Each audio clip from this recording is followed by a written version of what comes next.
but want you to have mercy on me.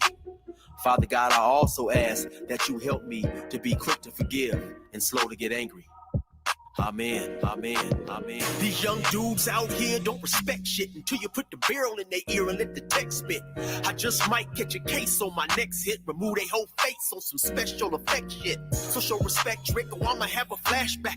Digging through the dresser like fuck it, where my mask at? The mash back with the banger and damage shit and say fuck everything I learned in anger management. Hop back on some east side manage shit and push a nigga's top back when I let the cannon spit. Start planning shit, premeditation. I'm in love with the streets again, rededication. Casket or cremation when I shoot you down.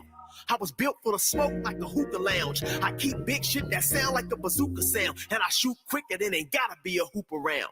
Dear God, please don't let me relapse and return to the G-Ride with 3 straps. A ski mask with the case, squeezing keys apps, spraying everything from a nigga's brain to his kneecaps. Dear God, please don't let me relapse and return to the G-Ride with the 3 straps. A ski mask with the case, squeezing keys apps, spraying everything from a nigga's brain to his kneecaps. Gun on me, it ain't never for show, homie. I'm far from a bully, but I'm never a hoe. Get out of line, my Beretta will blow. Real talk, we can take the beef wherever we go.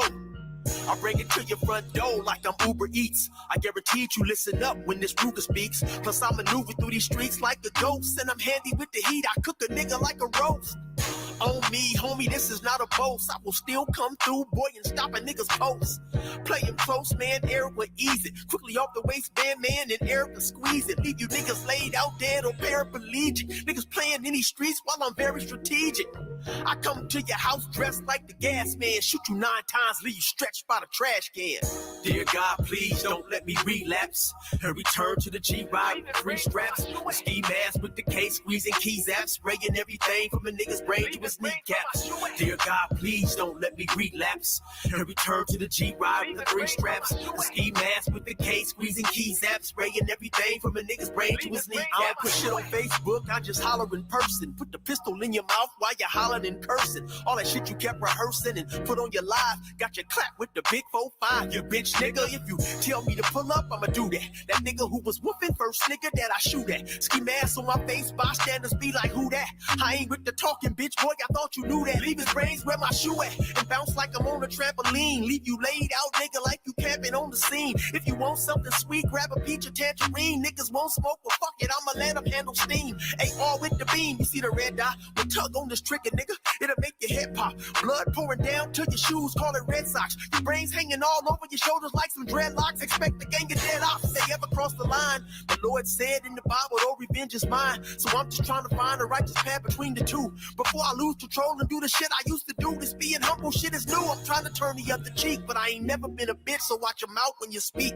Your mercy's what I seek, so I pray on bended knees. Don't let me get the K with the extended clip and squeeze. Lord, please. Dear God, please don't let me relapse and return to the G-Ride with 3 straps. A ski mask with the case, squeezing keys apps, spraying everything from a nigga's brain to his kneecaps. Dear God, please don't let me relapse and return to the G-Ride with 3 straps. A ski mask with the case, squeezing keys apps, spraying everything from a nigga's brain to his kneecaps.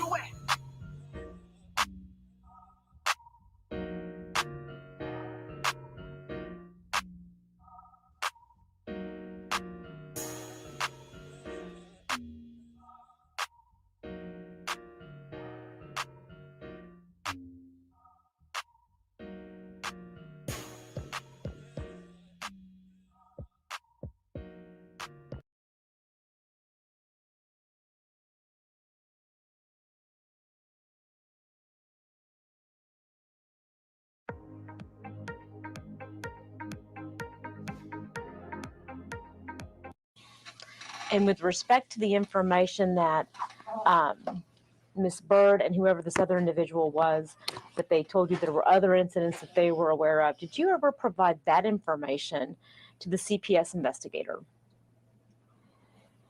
No. Were you ever interviewed by the police about this particular incident? I don't recall. So would it be accurate to say that if you don't recall whether you were interviewed, you wouldn't recall whether you would have provided them the information that Ms. Bird and this other individual provided you regarding Mr. Darjean? I don't recall.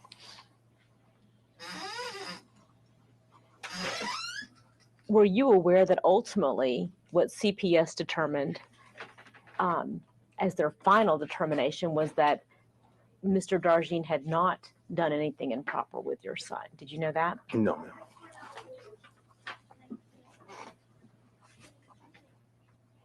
With respect to Dr. Bailey, what's Dr. Bailey's first name? I believe Cecil. Cecil? I believe so. And do you have his phone number in your phone? Yes, ma'am. Can you give it to me? No, I'm not going to do that. Why not? I can't give someone his number without checking with them. I Okay, can't. I'll take a break and let you check with your lawyers, but let me explain this while we're all in the room together. Your son has sued my clients, claiming physical pain and suffering, mental anguish, impairment, loss of reputation, loss of dignity, emotional distress, humiliation, negative impact to you. So Yeah, that's true. with all of those, and we'll get to that in just a moment. With all that being said, he's seeking $1 million from my clients for these alleged damages. So I'm trying to understand what your child's medical, psychological conditions were before the incident, during the incident, and after the incident. Okay. So if you need to confer with your clients about whether you can give me his doctor's name, I'm happy to take a break and let you confer with them. His doctor's phone number. I'd rather try, with the conclusion, I'd rather try to get in touch with him and give it to you so we could continue. Okay. But Yay. Good morning, family. Good morning, family. I think we just jump right into everything, but so let me kind of back up for a minute. Shout out to Brother Eric, man. Thank you, Brother Eric, man, for letting us use music. We appreciate you, brother. Thank you so much. Man, shout out to Brother Eric. Go over there and check him out on 16 to Life, the YouTube page. Check him out. Let's check everybody in real quick before we get into it. This is a crazy one right here. First on the docket always is Risa Neal, our resident sniper. Why you call a resident sniper, Clarence? Well, I'm just saying, some other mods you may get a warning, but Risa Neal, you may or may not get a warning, right? It depends on how she's feeling that day, man. But you may get a warning, you may not get a warning, but you ain't gonna see it coming. That's why I call her a sniper. You ain't gonna see it coming. You just gonna start typing, and then all of a sudden you can't type anymore. You're gonna say, "Hey, wait a minute, I've been blocked," right? And you never see it coming, right? And me and the rest of the other mods are gonna act like we don't know what happened. We're gonna be like, "Oh wow, one of the mods. Let's try to figure out which one did it, right?" We already know who did it, right? But I'm just gonna ask you if you want to come back. And of course, if you come back, man, maybe whatever you did to move sideways or have Risa do that, hopefully you won't do that no more. That's how most of people learn. But hey, man, in our chat, we very rarely have somebody, being disrespectful. And I think most of the people respect what we're trying to do. They respect Risa. They respect me. They respect other mods. And so let's just keep it that way, man. If you want to talk, you want to, talk like you would talk, man. If you were sitting at your best friend's table with him and all his children and his wife or wives, and you were sitting at the table, or husbands, if you were sitting at the table with them, right? If you were sitting at the table with them and their children, man, that's all we got to do. Just respect each other. Everything's be good. Somebody like Risa won't even have to get up off the, chair and do anything, right? Well, shout out to Risa Neal. Glad to have her in the building, man. Her presence is always felt for sure. Who else in the building? Sister Annie's in the building. Excuse me, Brother Clay. Excuse me. Y'all talking about Deion? Wait a minute, right? We talking about, yes, Sister Annie. We talking about Deion for a minute, right? Not him. I don't know him as a person, so I'm never going to say he's a bad person. I don't know him. I think some of the things he's doing is not too good. But we all do things that's not too good every now and then, right? So I can't judge the man, but I can definitely say, hey, you wrong, man. I'm lucky I got people like Risa and Annie and Patrice and Rico and Bolo and Vaughn. I got people that'll tell me when I'm wrong, right? When they'll say, hey, Clarence, I don't think you're moving too good this way. Annie will say it in a nice way. Risa may not be so nice. Vaughn may not be so nice. Right? Rico definitely ain't gonna be nice, right? Rico gonna come straight between the eyes, right? And then he's gonna call you back in 10 minutes like it never happened, right? Yeah. Oh man, but shout out to Sister Annie, glad to have you in the building, sis. I have to have people like this around me, man, that are just good people. And they're gonna approach things from different directions, but they definitely ain't gonna let me walk out here looking crazy. They're gonna definitely say, "Hey, Clarence, what's going on?" Right? Shout out to Sister Annie, glad to have you in the building, sis. Who else in the building? Vaughn Bryant's in the building. Says greeting, peace, joy, grace, and abundance. Shout out to Vaughn Bryant, man. I just got so many good people around me, man. I don't take that for granted, man. I thank God every day for these people, man. Shout out to Vaughn Bryant. Good to have you in the building, my brother. Who else in the building? I think that's everybody wants to be checked in right now. Let me bring up somebody who I have had the pleasure of being cussed out many, many times in public and in private, mostly in private. I got to give Rico that much. And most of the cussing out goes in private, but shout out to Brother Rico. Let's bring him up. Brother Rico, what's going on with you, brother? What the hell you doing on time? I'm like, oh, this Negro trying to start on time. Hey, I can't believe this. Hey, ain't that like black folks? See, black folks, man, they'll blame you. When they the ones that's late all the time, they'll make it like you the one that's late. I'm not level. I'm always on time. After you done trained me to your ass being late. Like I'm a foolish Negro. I'm be on time. Like, Oh, Lord I know have. what I'm you're like, talking about, what Rico. the hell? I know what you're talking about. No, I usually have some other stuff to deal with, but I want to hit this hard. I want to get started right away. Can I have a courtesy of just a minute? Yeah. Go ahead. Say, thank you, brother, for coming through and helping me yesterday with my first live. I couldn't have done it without you. I couldn't have asked for a better friend to be there to support me on my initial journey. I love all of the Let's Talk the Better Black Life family that came out and watched me.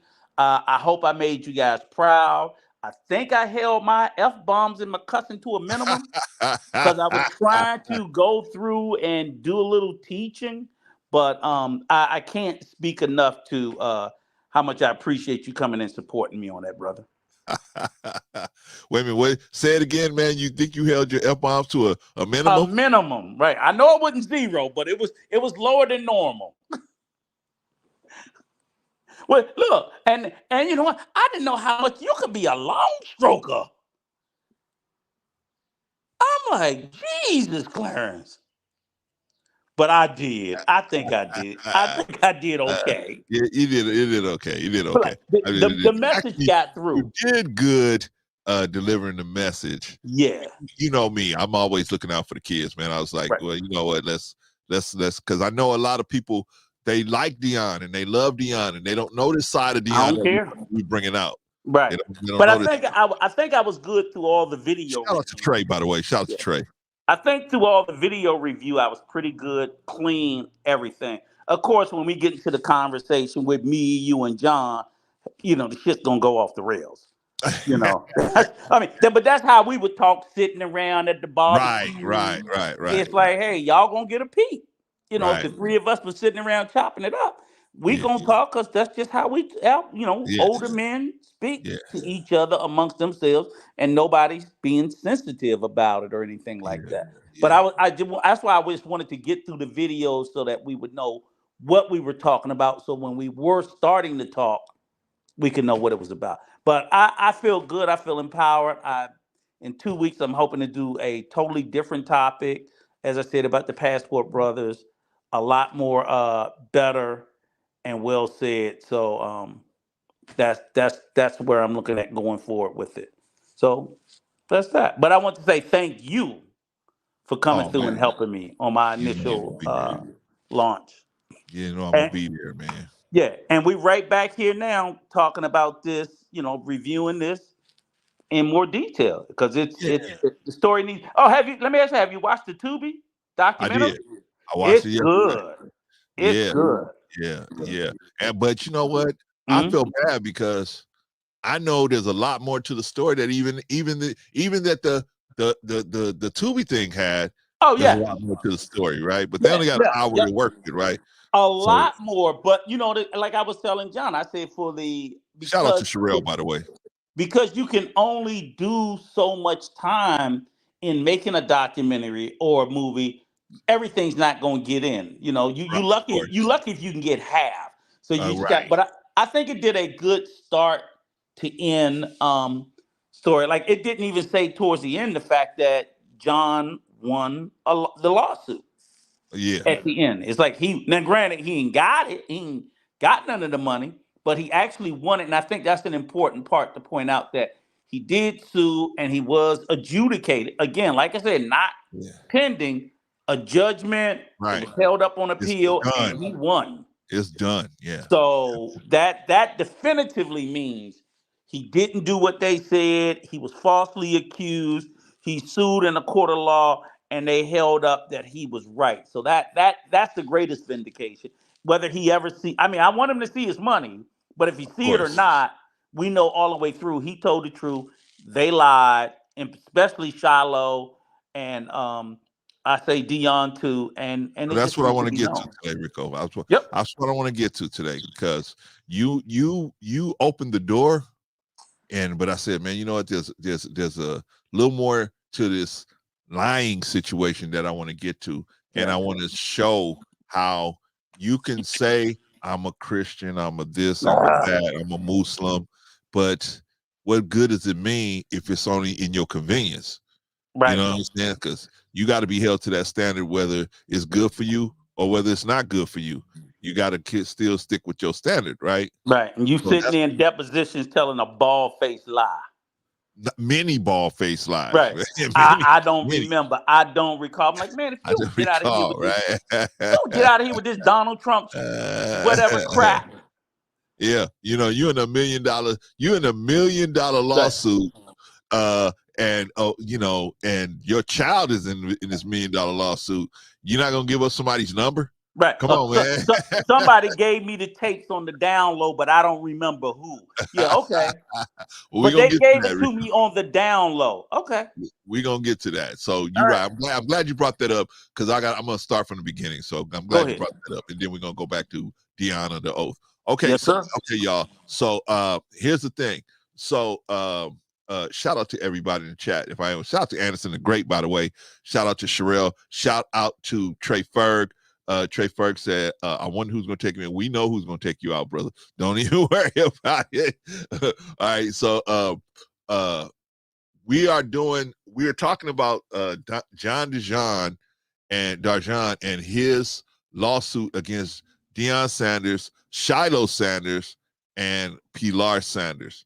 And they, first of all, John didn't initially sue them. He was just trying to get his medical bills paid. He wasn't trying to. It wasn't even him. It was the people that paid the medical bills just wanted their money. The insurance, the workman comp, insurance company, just wanted to be made whole because he wasn't responsible for the injuries, and they paid to cover him. Right. And if they had just paid that, it would have went away. But for whatever reason, and again, Shilo was a minor. That's right. This all happened because Deion Sanders and company would not pay the insurance companies. The workman comp, exactly. And Shilo, and just so everybody understand, that's the right way to do it because Shilo was, I think, 15 or 16. He was underage. He was a minor, and he was in the sole custody and care at that time of his father, Deion.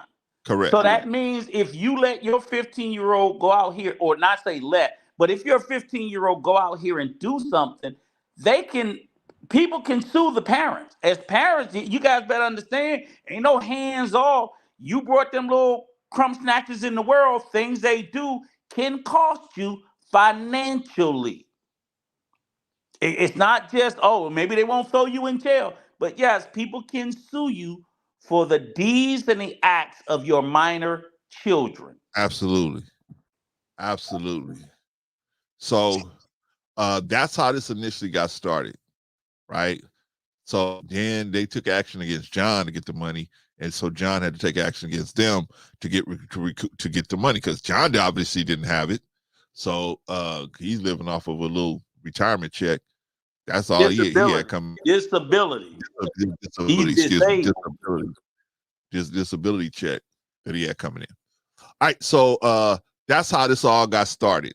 And so how did it even started before? How did John and Deion work together? Well, Deion hired John. Deion became the athletic director at this little school that he had, and he hired John to come over as a security guard / baseball coach, right? Because John is well known in the athletic circles as a good baseball coach. So he brought John in to be the baseball coach, but he had to have a job on campus as well. So they gave him the job as a security officer. Because if you don't know, like a lot of times, if you just to let people know, like at most high schools anywhere, to include here in the state of Maryland, you can't come on and be just a coach. You have to have some sort of job in the school system.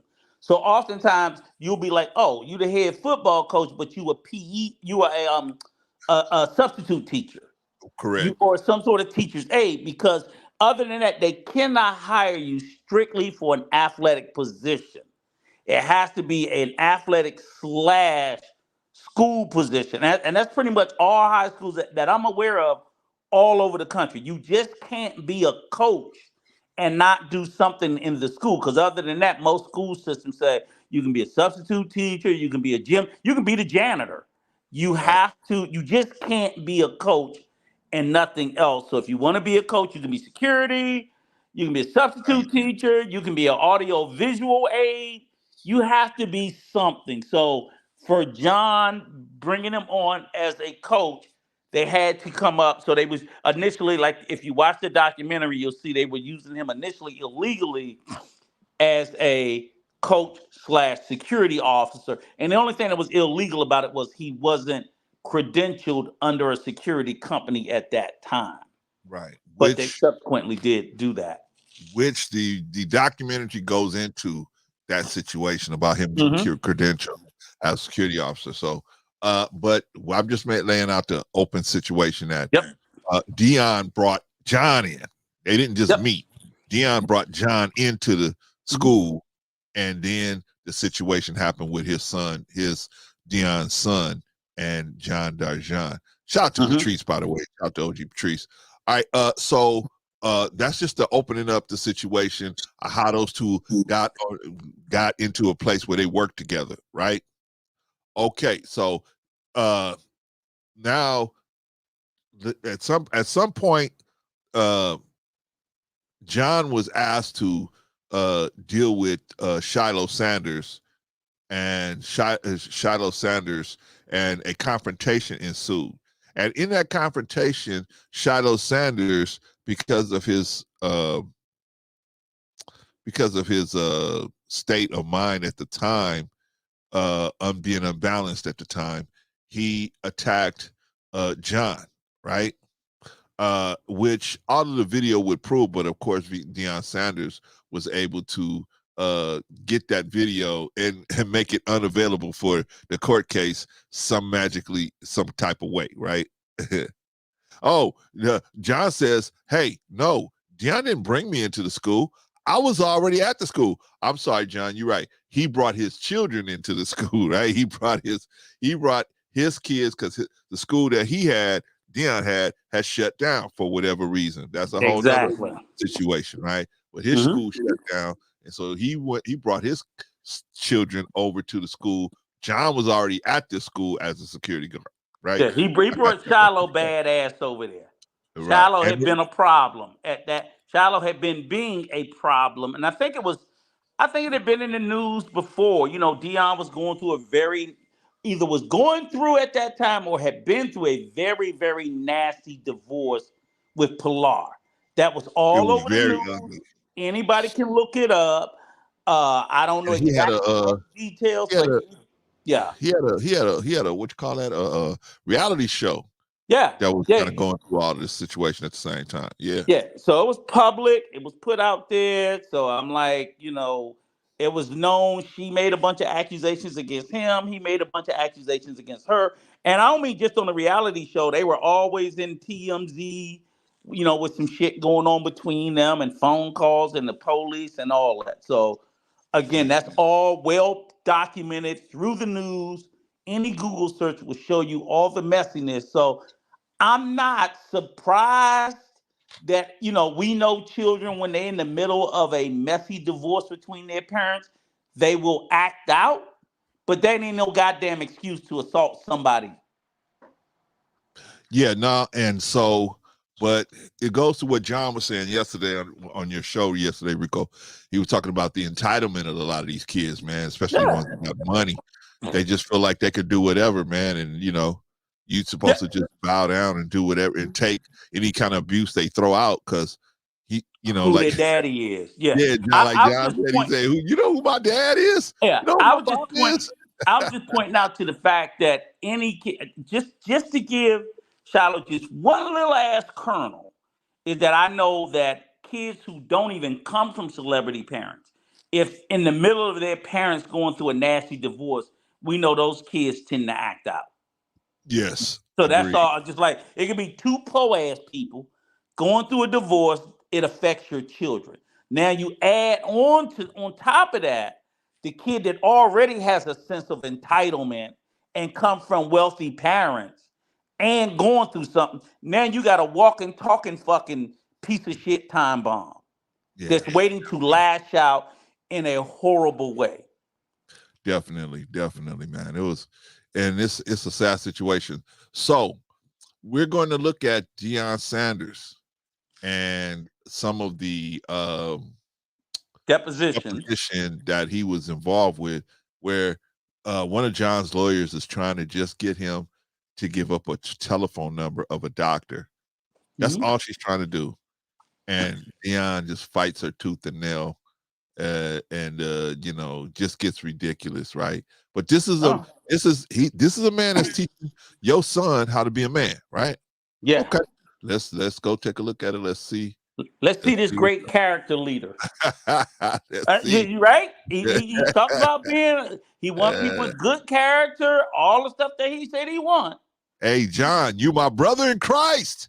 My brother. No, but Clarence, remember, I want people to think about what he said when he was in Jackson State and what he said publicly about being in Colorado, the type of young men that he expected to come to his program, young men of character. Yeah. Okay, so just forget that. Forget the religious thing, because everybody here ain't really. But if you just Google his words of what he said, he was recruiting to his program, and you see Rico, he shows those same traits. Well, so Rico, do you think he would recruit him? Hell, yes, I do. Based on what he said. Want me to tell you why? Because I think that when he gave that speech about what he was looking for, it's full of shit. He looking for kids that can play football. So yeah, he would recruit his lying ass if he could play football. So that's all I'm trying to tell you is that bullshit that he talk about what he's trying to recruit at the University of Colorado. Believe it at your own risk, because what you will see in this deposition does not reflect that. Yeah. That's all I'm saying. So yeah, I believe he will recruit himself. Well, Rico, let's leave it for the people to decide. Okay. I'm answering your question. You asked me what I think. Do you think that Deion would recruit Deion? Yes, he would recruit. He would absolutely recruit people of moral question, people of extreme questionable character. He would do it in a heartbeat. I believe that. I believe that because I see the character of him in these depositions. The man I see reflected in this deposition would absolutely recruit someone of questionable character as long as they can play. That's what I'm saying. Well, Rico, that's your thought. That's my thought. Let's find out from the man who knows Deion better than both of us, man. Brother John, Coach John Darjean. Brother, good to see you. Glad to have you in the building, man. Do you think? Thank you so much for having me. Shout out to everybody on the chat. Oh man, hey man, Hey, they all Clarence, can you pause 1 second? Pull up Trey's comment, his last comment. I just want to make sure because I don't know. Trey, no one waited years. So I don't know if that's what you're inferring. No one waited years to report this assault. I'm just saying. I don't know if you're talking about this case. You know what I'm saying? I'm reading between the lines. You said as a school professor, if assault on the job, that was all done. Yep. I don't know where you get this. You don't wait years from, but that was done in this case. I just want to be clear about that. Immediately. Yeah. Immediately. Right. We got the man here that can clear everything. Okay, no, but I'm saying I know he can, but I'm just sitting there saying I'm not, when you see a comment like that in the chat, and I'm not saying that Trey knows, I'm just saying I don't know if he just thinks he knows. But what he's saying should have been done was done, and it doesn't stop people with power and money. Maybe y'all said it wrong to where he thought that we done it. No, we didn't say it wrong. We didn't say it at all. We didn't say it at all. That's what I'm saying. People are jumping out here with these assumptions. I didn't say, unless maybe Clarence said it wrong. I didn't say anything. I just saw the comment and I'm like, what is he talking about? It was reported immediately. Yeah. So I got the man went to the hospital the same fucking day. Police. They handed me the police. Handed me my police report when I was in the ambulance, and everybody got a police report, and everything was documented immediately within 30 minutes. Yeah, but the only reason why I addressed that is because everybody, John, up until this point, everybody's been treating this like you just trying to do a money grab. Oh, this nigga just want money. He just want money. Now, people trying to find something. They be trying to find something, and all I was doing was doing my job. Right, and everybody. I'm not saying Trey. I'm not saying Trey. No, I'm not saying him either. I'm saying people who just happen to like Deion just will automatically shit on you and give him the benefit of the doubt. Even after watching these depositions, that nigga just want money. That nigga just want money.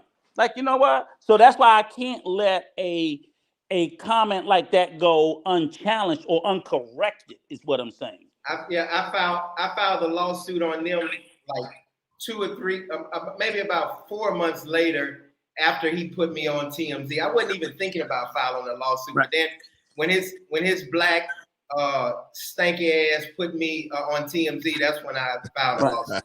But that's what I'm saying is if we don't fight back against that perception or that perspective, then it goes unchallenged and then they win. You already know you're fighting against a celebrity. A lot of people like him. He got fucking money. All that's well and fine.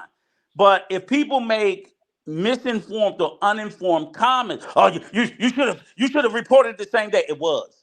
It fucking was. Brother Vaughn, right? He was just making a statement, Rico.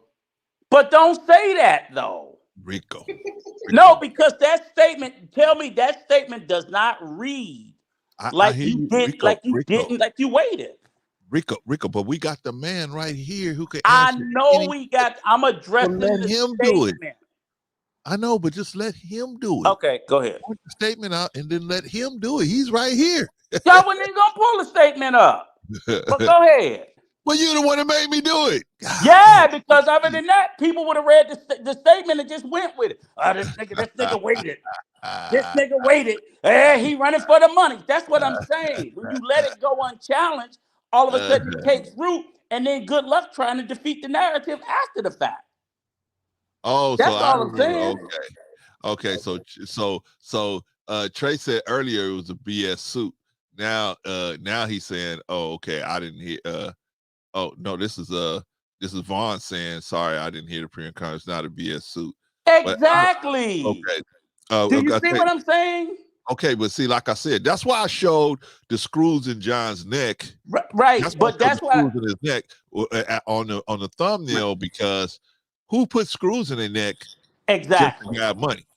I don't think anybody is that unintelligent. Who wants to do this shit for fucking $1,400 a month in fucking disability, and you don't even get any money out of the guy? There's no guarantee this man will get any money out of the goddamn suit. There's no guarantee. So the whole point is that when those statements go Rico, unannounced, it's a mess. About Biden gave us a raise, $14.35 a month. Okay, all right, $35 more. Okay. See, I told you, Rico, we got the man here. He can answer all the questions. He's talking about the goddamn raise. I'm challenging this. I'm challenging anybody that want to sit there and cast aspersion on this fucking story. You're not going to do it on my watch. I appreciate it, Rico. I appreciate it.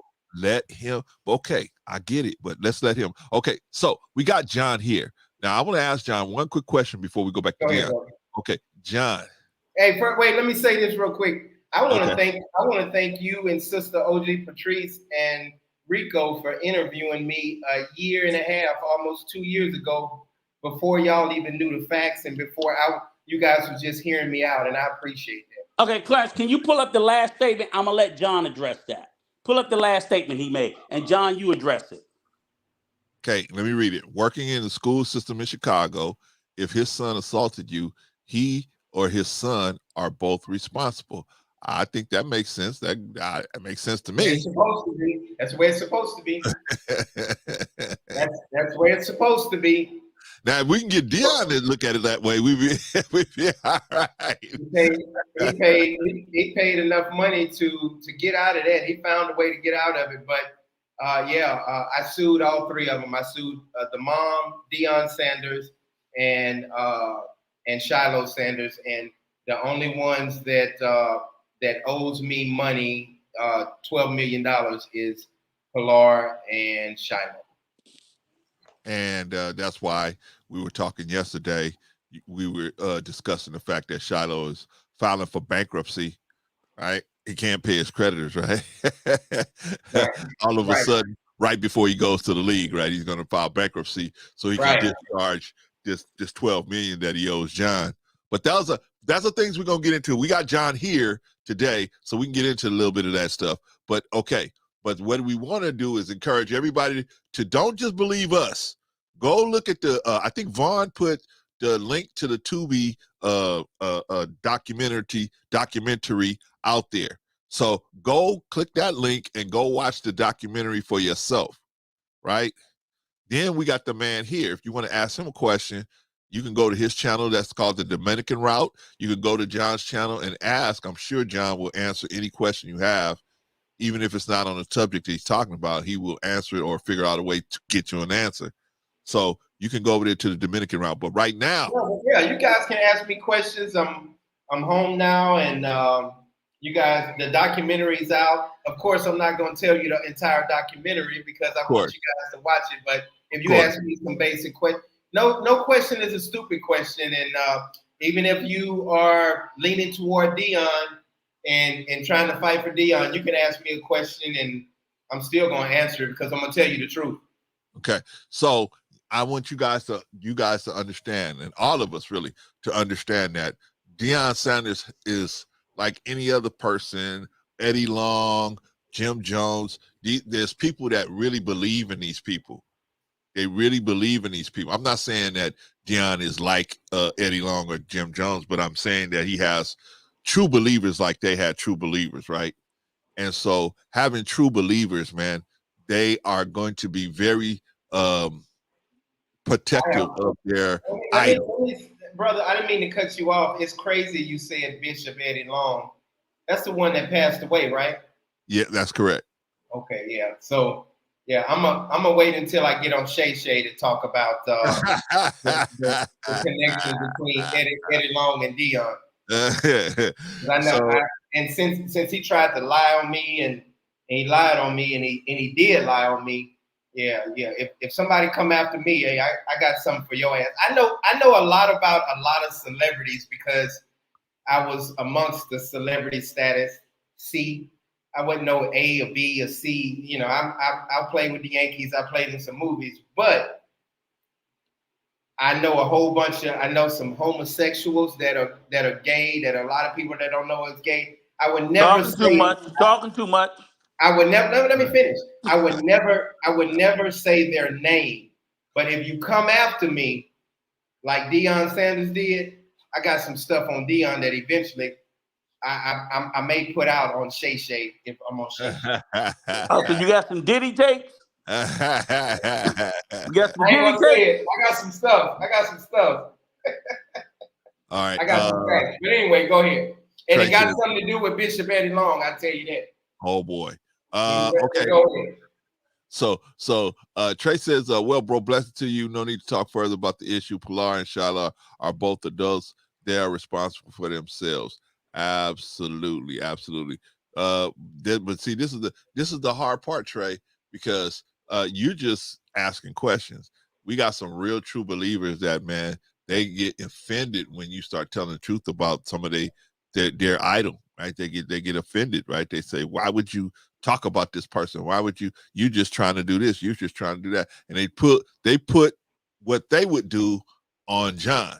Like, I would go get money, right? But so they think you're the type of person that would do that. But I mean, as John has explained many times, that that wasn't even the issue in the beginning. He wasn't even the one that pursued that issue. He was pretty much forced to pursue that issue, but I'll let him explain that later. But I want to ask you a question, brother. Do you think that based on Deion's saying of how, like Rico was talking about, how he said when he got to Jackson, or when he got to Colorado, that he wants men of character to come to play for him. Do you think he would be able to recruit himself based on his actions? Well, and that's a great question, but I'm going to say this. I'm going to answer your question, but I'm going to answer it indirectly. When Deion brought his kids to our school, they were kicking ass and everything, basketball, all of that stuff.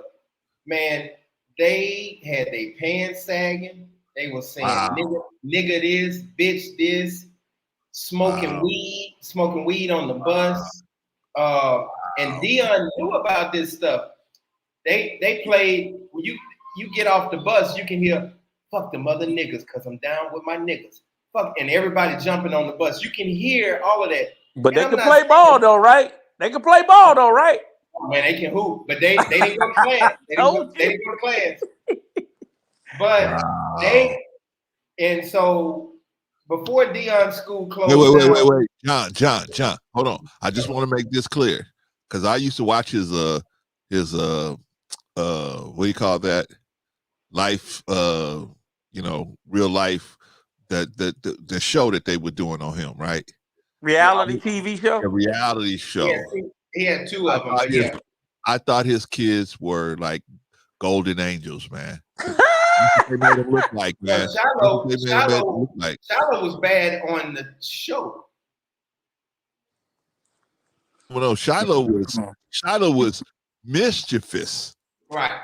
That nigga was bad. No, he wasn't. Stop trying to soften that shit. They held back a lot of stuff. Okay, but John just told you, fuck what you saw on the show. Shilo was bad. But I'm trying to show y'all that that's the image that the people have. Like, oh my God, we know it was cute. When it was cute on the show, it was cute. There you go. Right. There you go. He was always getting in a little trouble. Oh, you didn't wash the dishes. He used his daddy credit card, and he bought a brand new Mercedes, and the guy, he pulled up his credit, and he said, oh, no, and he told the white man, he said, hey, white man, you got to take this back. No, and I'm the owner of this credit card, and they took the car back. That's a video. You can see the video. Shilo sitting in the car smiling. I just bought me a brand new Lexus or Mercedes. So they've known about his behavior all his life. Yeah. Ain't none of that shit's new. Mm-hmm. All right, y'all. So, all right, man. So anyway, I'm sorry to interrupt you, John. Let me let you finish that question, then we can go. Yeah. So, Deion would hire. He would pull anybody in, because Deion did that when he was younger, when he was a superstar and one of the best athletes ever, and he did it. He did it in school, at both of the schools that I saw him at. So to answer your question, yes, he would recruit himself, because that's all he did. He didn't care about your character. He just wanted to whoop ass and kick ass. I told you. I said it. He don't give a damn about no character. He just want no kid to play. He pretend like he's up. See, the Right. school closed. Everybody came to Brother Clarence. Everybody came to our school because his school closed down. Right. They didn't go to class. They was failing. And when you have a charter school like Deion Sanders have, if you don't have a certain grade, they cut off all your funds. Right. So Deion was like, I'm not getting ready to pay for it out of my own pocket. So he had to get rid of some of the teachers didn't get their last check. They was complaining in Dallas like, man, we didn't even get our last check. So the school closed down, and they were pretending like they were feeding 200 kids, and they were only feeding like 95 kids. And the food program, they pulled the food program from them. So that's when he transferred all his kids, and we was kicking ass in school in football and right and all of those damn sports, basketball. But shit, they couldn't spell. They couldn't spell. Hey, Greg. And look, you know what? Just to piggyback on that, there's another school that sounded like the situation that Deion had, and by another black celebrity. You ever know who it was? Who? Fucking Kanye. Oh, I didn't know he had a school. Yeah, that little nigga school got closed. Oh, I didn't know it got closed. Okay, Yeah, it got closed. People wasn't getting paid and all that other shit with his batshit crazy ass. That school is closed. It's closed. So you see what I'm saying? People who would think they can be educators that know nothing about educating. Deion just wanted a school where he could have control to coach. And at the end of the day, what he did at the high school level opened the doors for him to be able to coach at the college level. He would not, that's how most college coaches become college coaches. They start out as high school coaches. Most colleges will not hire you to be a college coach with zero experience. You got to have some experience somewhere. So, of course, he go to Texas or Florida where he can recruit. And that they already say nationwide, the 3 states that the best kids in the entire country come from is probably Florida, Texas, and California. So he went there. He got a bunch of studs. Of course, he got the name, this, that, whatever. But like John said, didn't want to spend his fucking money. Oh, do a charter school, bring the best athletes, get them to come here. We kick ass. So whether the kids are dumb and failing, now he got a name, and all of a sudden Jackson State came a calling. He did the same shit there at an HBCU, and then that catapulted him to Colorado. But let me say this: he left the school high and dry. Absolutely. And then he went to another Christian school, and then they won the state championship at a charter school, and then that's when he went to Jackson State. So he left in the middle of the school year when everything turned to shit. And Shilo, I think he took him out right after Shilo. He pulled Shilo out of jail because he put Shilo in jail for assaulting me, and he put him in there for a month. When I say jail, juvenile detention. Right. And then he pulled him out, and I think right after that he pulled all his kids, and he went to that Christian school. And let's be clear about this too, and I'll button up. When he left Jackson State, he took all the best players, and Jackson State ain't been shit since he left. Not because of him, but because he took all the talent. Once again, he brought all the talent too, Rico. Yeah, but that's the whole point. He takes the talent with him. Right. So you go, oh, he turned Jackson State around. While he was there, when he left, Jackson State is right back to what it was before he came. But now, the only problem is in Colorado, because now you finally up there in the majors, not the minor league, that bullshit don't equate. So at the high school level, yes, it equates. At the HBC level, when you load up with the talent, yes, it equates. When you get to the major leagues, everybody's a major leaguer. Right. Now, I want Brother Rico to play the video. I mean, Brother Clarence. Okay, I'm waiting on him. Did you hear what he? Long stroking ass. Did you just hear what Rico said? See, that's what I'm trying to tell you, man. I don't listen to Rico. Come He on just with your told- long He stroking just ass. told everybody that he was waiting on me, and he been talking the whole time. Cause you're always Lord have late. Come on. Lord have mercy. All right, let's play Deion. Let's play Deion. This is the rest of Deion Sanders. Deion Sanders he will not give the one of John's lawyers a simple phone number, and look at all the twisting and turning that Deion's gonna do just to not give up this phone number. I don't, it's no sure shot thing. I'm going to catch him right now. I'm not asking you to call the man. I'm asking just to give the phone number, just to have a phone number provided. And you have told me you would like to have a chance to talk with them, pointing to your lawyers.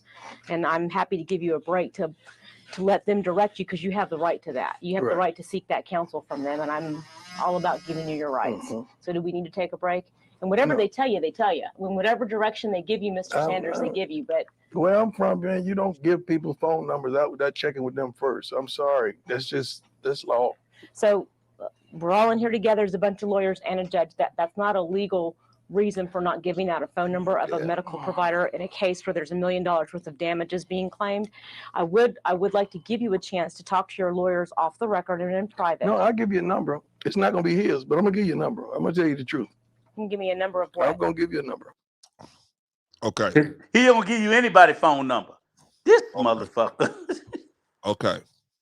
Now I have 3 sons. I've been through stuff like that when they were like 11 or 12 years old, right? I'm not gonna do it the way you told me to do it. I'm gonna do it, but I ain't gonna do it the way you told me to do it. Right? That's stupid.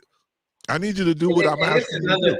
This is under oath, and like the lawyers, I mean, the judge says like, hey, you need to give up that number. And he gave up, he had the cell number, but he gave up the office number. Right. and that, hear you before the judge talking about where I'm from. What? Yeah, who cares where you from? What? Where I'm from, you just motherfucker, you ain't where you're from. Where you gonna be is in the jail. Okay, so all right, so but what's the implication here? Why would he not give this number? See, okay, let's get into that. Why would he not do that? He lying about why? He's lying and he don't want you to speak to the doctor. Well, Rico, There we go. Right. He don't want us to speak. He don't want us to speak to the doctor. Right? Why not? If you're innocent and everything is right, why don't you want us to speak to the doctor? If this man over here with the screws in his neck is just trying to do a money grab, why don't you want him to speak to the doctor? Why don't you want us to see the video? Yep. What's going on here? Because he forgot to relay the lie to the guy, so that's why he don't want to give it to him. He said, "Man, shoot, I'm not gonna give you the number right now. I gotta let him know. Get in touch with him, right? I gotta let him know what the play is. Yeah, I gotta let him know what the play is. Yeah. Dude, I didn't know you was gonna ask for his number. Shoot, I gotta. Damn, I gotta put him in the lie. I ain't put him in the lie. Right? Yeah, I ain't got him up to speed yet. Hold on, man. I gotta let him know what the play is. All right, so Trey has a comment. Trey said that's not his fault. Not his fault that you got to give the number. No the school closed down. No alumni or government funding stopped. Deion has not cheated no one. He paid his debt. I don't understand. What is he saying? I don't understand. I think he's saying that you were saying about some of the teachers didn't get their last paycheck. Right. And he was under the assumption that you were blaming Deion for that situation. I didn't say that. I didn't say nothing about I was blaming Deion for not paying the last check. I just said that I'm just saying now, if it would have been me and I got $20 million in my account, you got to pay 20 teachers. I would have wrote a check for $1,600 for every person. But I'm just saying I didn't say he was do the math on that. Yeah. I would have. Well, no, forget the math. Let me ask you this: was it a school that he founded and he started? He founded and he started it, but the government paid the check. Like right, I understand that. But if he founded and he started the school, and typically when charter schools get shut down, They don't get shut down with no notice. You get notice that you're going to be, that the funding's going to stop. That's not the way it works. They don't just stop.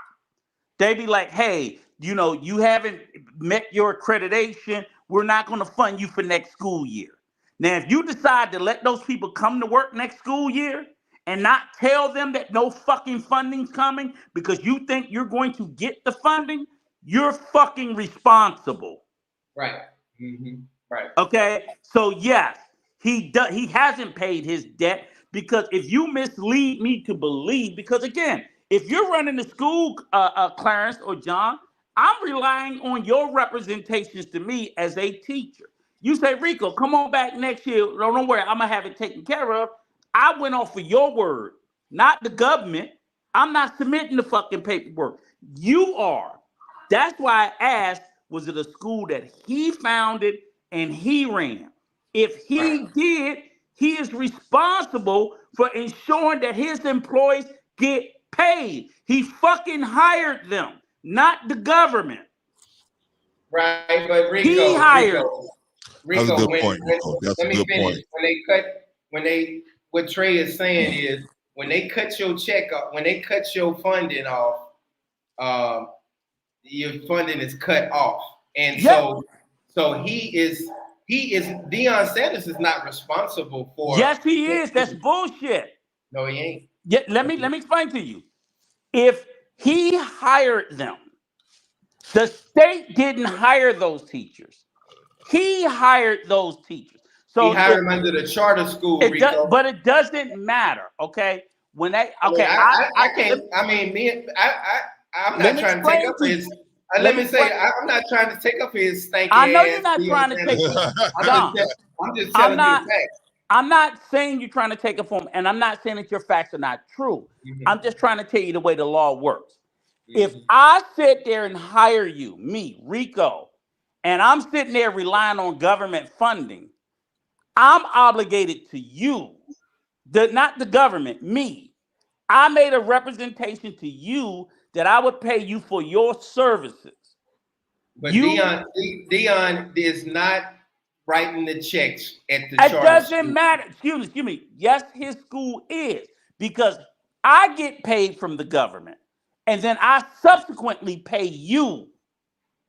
Do you understand what I'm saying? So charter schools. The school was called Prime Academy. The checks came from Prime Academy. Deion. That's Deion. That's not the state of Texas. It ain't coming out of his personal bank account. It doesn't matter. Clarence, can you explain it to him?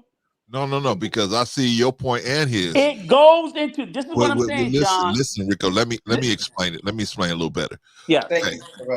Okay. You're right, Rico. He as a person should feel some type of obligation. No. Business. Listen to me, Rico. Just listen. Excuse me. As a person, he should feel some type of obligation, but he's not obligated personally, because obviously he ran the school through a company. So the company he ran the school through is responsible. Exactly. Him. Okay, exactly. So that's what John is saying. No.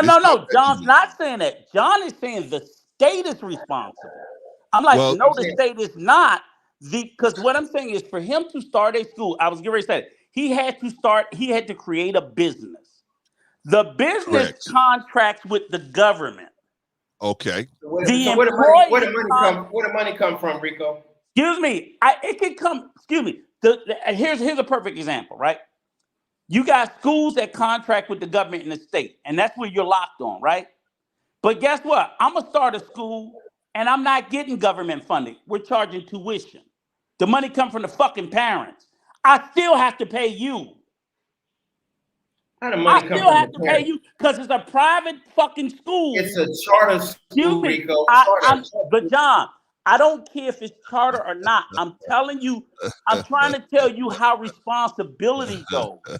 The responsibility is on your employer. And I cannot believe y'all. And that's all I asked you was it Deion school or not Deion school? If it was his school, meaning his company is responsible for paying all of the employees, not the government. But what money come from, Rico? Excuse me. What money come from, Rico? Excuse me. Here's a perfect example, right? You got schools that contract with the government in the state, and that's where you're locked on, right? But guess what? I'm gonna start a school, and I'm not getting government funding. We're charging tuition. The money comes from the fucking parents. I still have to pay you. How the money come from the parents? Okay, I see. You're right. You're right. Then his business runs to the government to get repaid. But he's clear. They can't sue him or nothing like that Because because nigga, you can't sue him. what are you talking about? No, but I'm saying he wiggled out of the shit.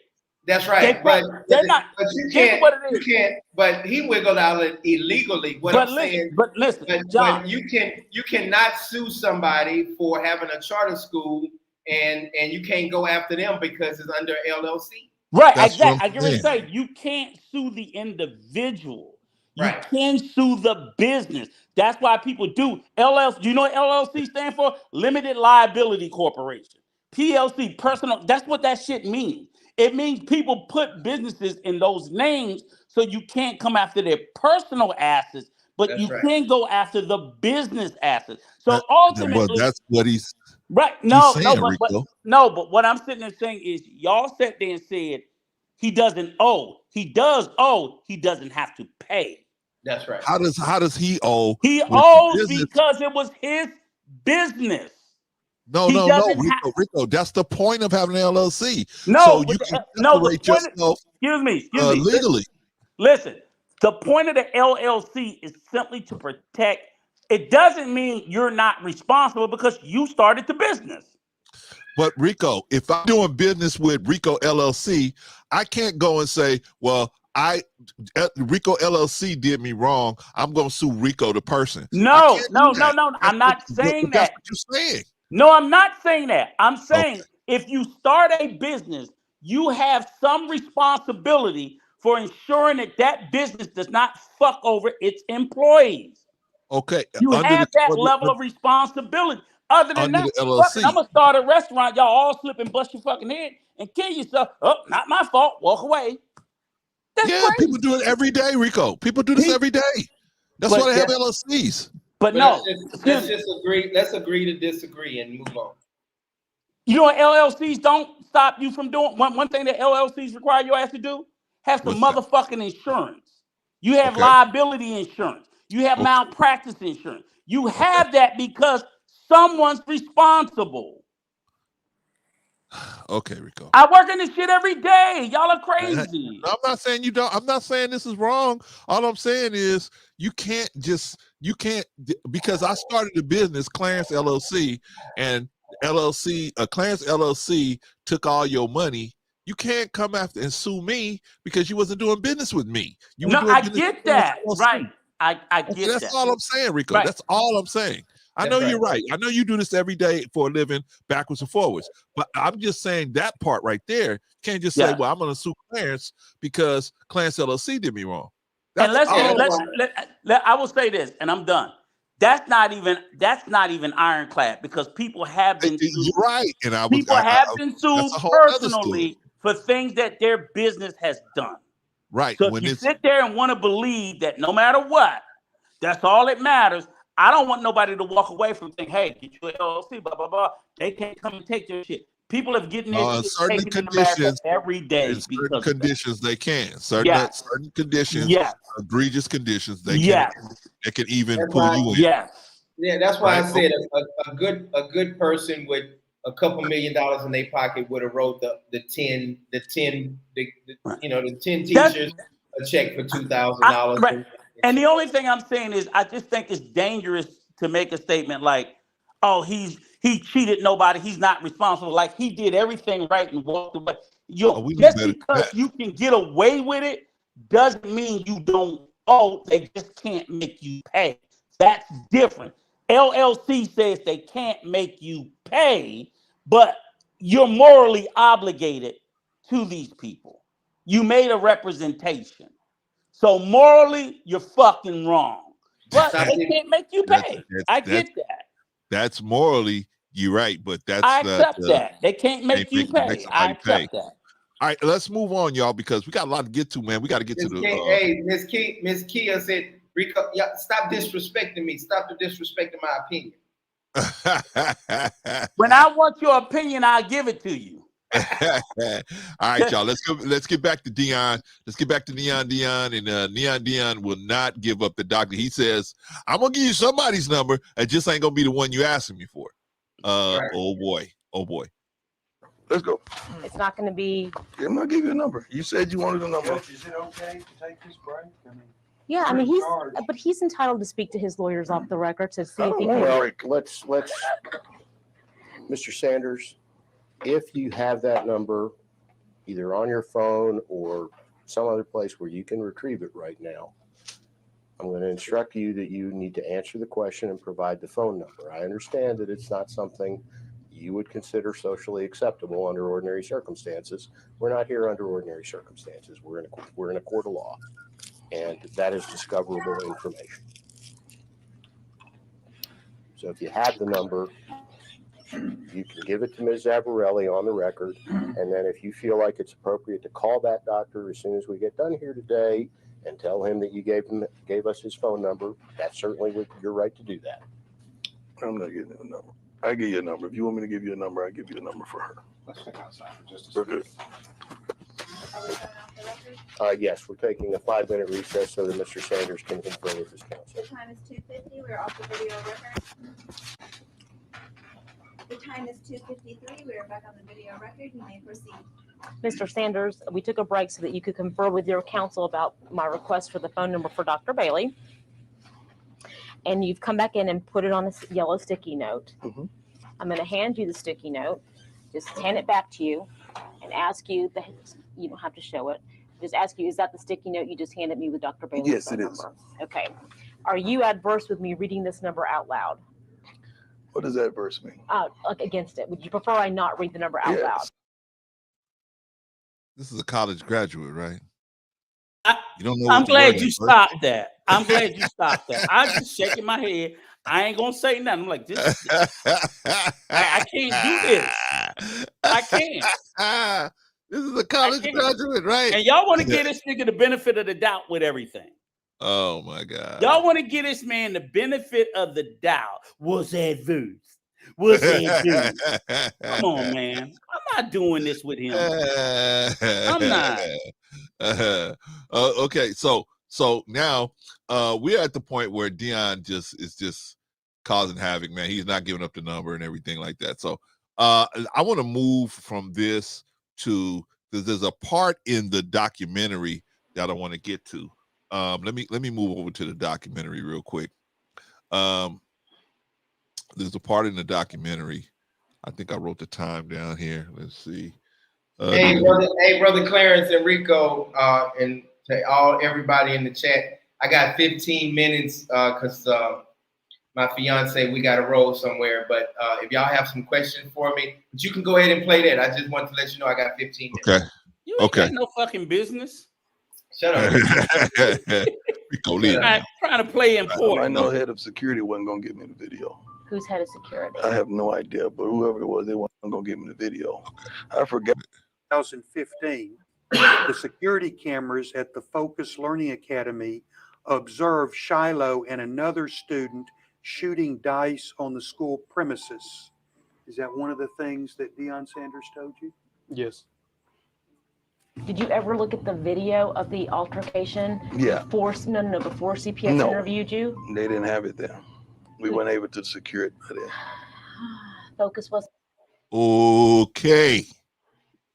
This man just said. Can I say this, brother Clarence? Can I say this, brother Clarence? Of course. I want everybody to understand that's listening. Deion Sanders was my best witness in court. Let me tell you why. let me tell you why. Deion Sanders wrote a statement. You know, CPS interviewed everybody. They wanted to see what the heck happened, what really happened. They couldn't get in touch with me, but because I was in the hospital, but they wanted to know what happened. So Deion Sanders told them the truth. He told them that my son attacked John Darjean in the statement. He's in the statement, and in the statement in the beginning it says, "I witnessed Shilo shooting dice in class." That's what the CPS statement says that Deion Sanders signed off on. So now he got to go back and lie and say, "Oh, I didn't see nothing. I didn't see nothing. I'm Stevie Wonder. I didn't see nothing." Oh, You forgot you told CPS you saw everything. So that's where you're at right now. So he told CPS and under oath with his lawyer in front of him that he witnessed the videos. But Well, now you know why he did that though, right? Because Why? at Go that ahead. moment, here's the thing: CPS first interviewed Deion shortly, what 4 maybe days later. 4 days later. 4 days after the incident. At that point, Deion was probably ready to kill Shilo. He probably like, I'm just so fucking fed up with this boy. I know as a father, I know, like when it's like, I'm so sick of this, blah, blah, blah, blah, blah. And he saw the video.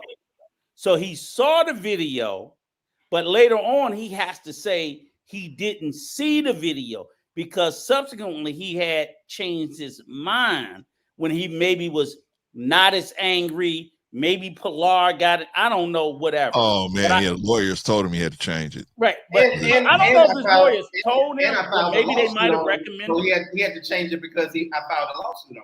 Right, but prior to that, when he thought there was no harm, no risk, he was ready to throw Shilo because he was fed up with the boy. And I can imagine, right. Clarence, I had a bad son. You had a bad son. You know, when they get that bad, you be like, lock his ass up. I can't, because they just won't listen. Yeah, and they take you through so much heartache. So in that moment, he told the truth. He told the truth. And that was where he just should have stayed. Yeah, but that's too much responsibility. But hey, I don't know if Sister Annie got a question for John, so I'm gonna bring her up real quick. Excuse me. Oh yeah. Hey y'all. Hey, Sister Annie. Okay, so I just heard John say that he had to go, but I just wanted to say something to you real quick.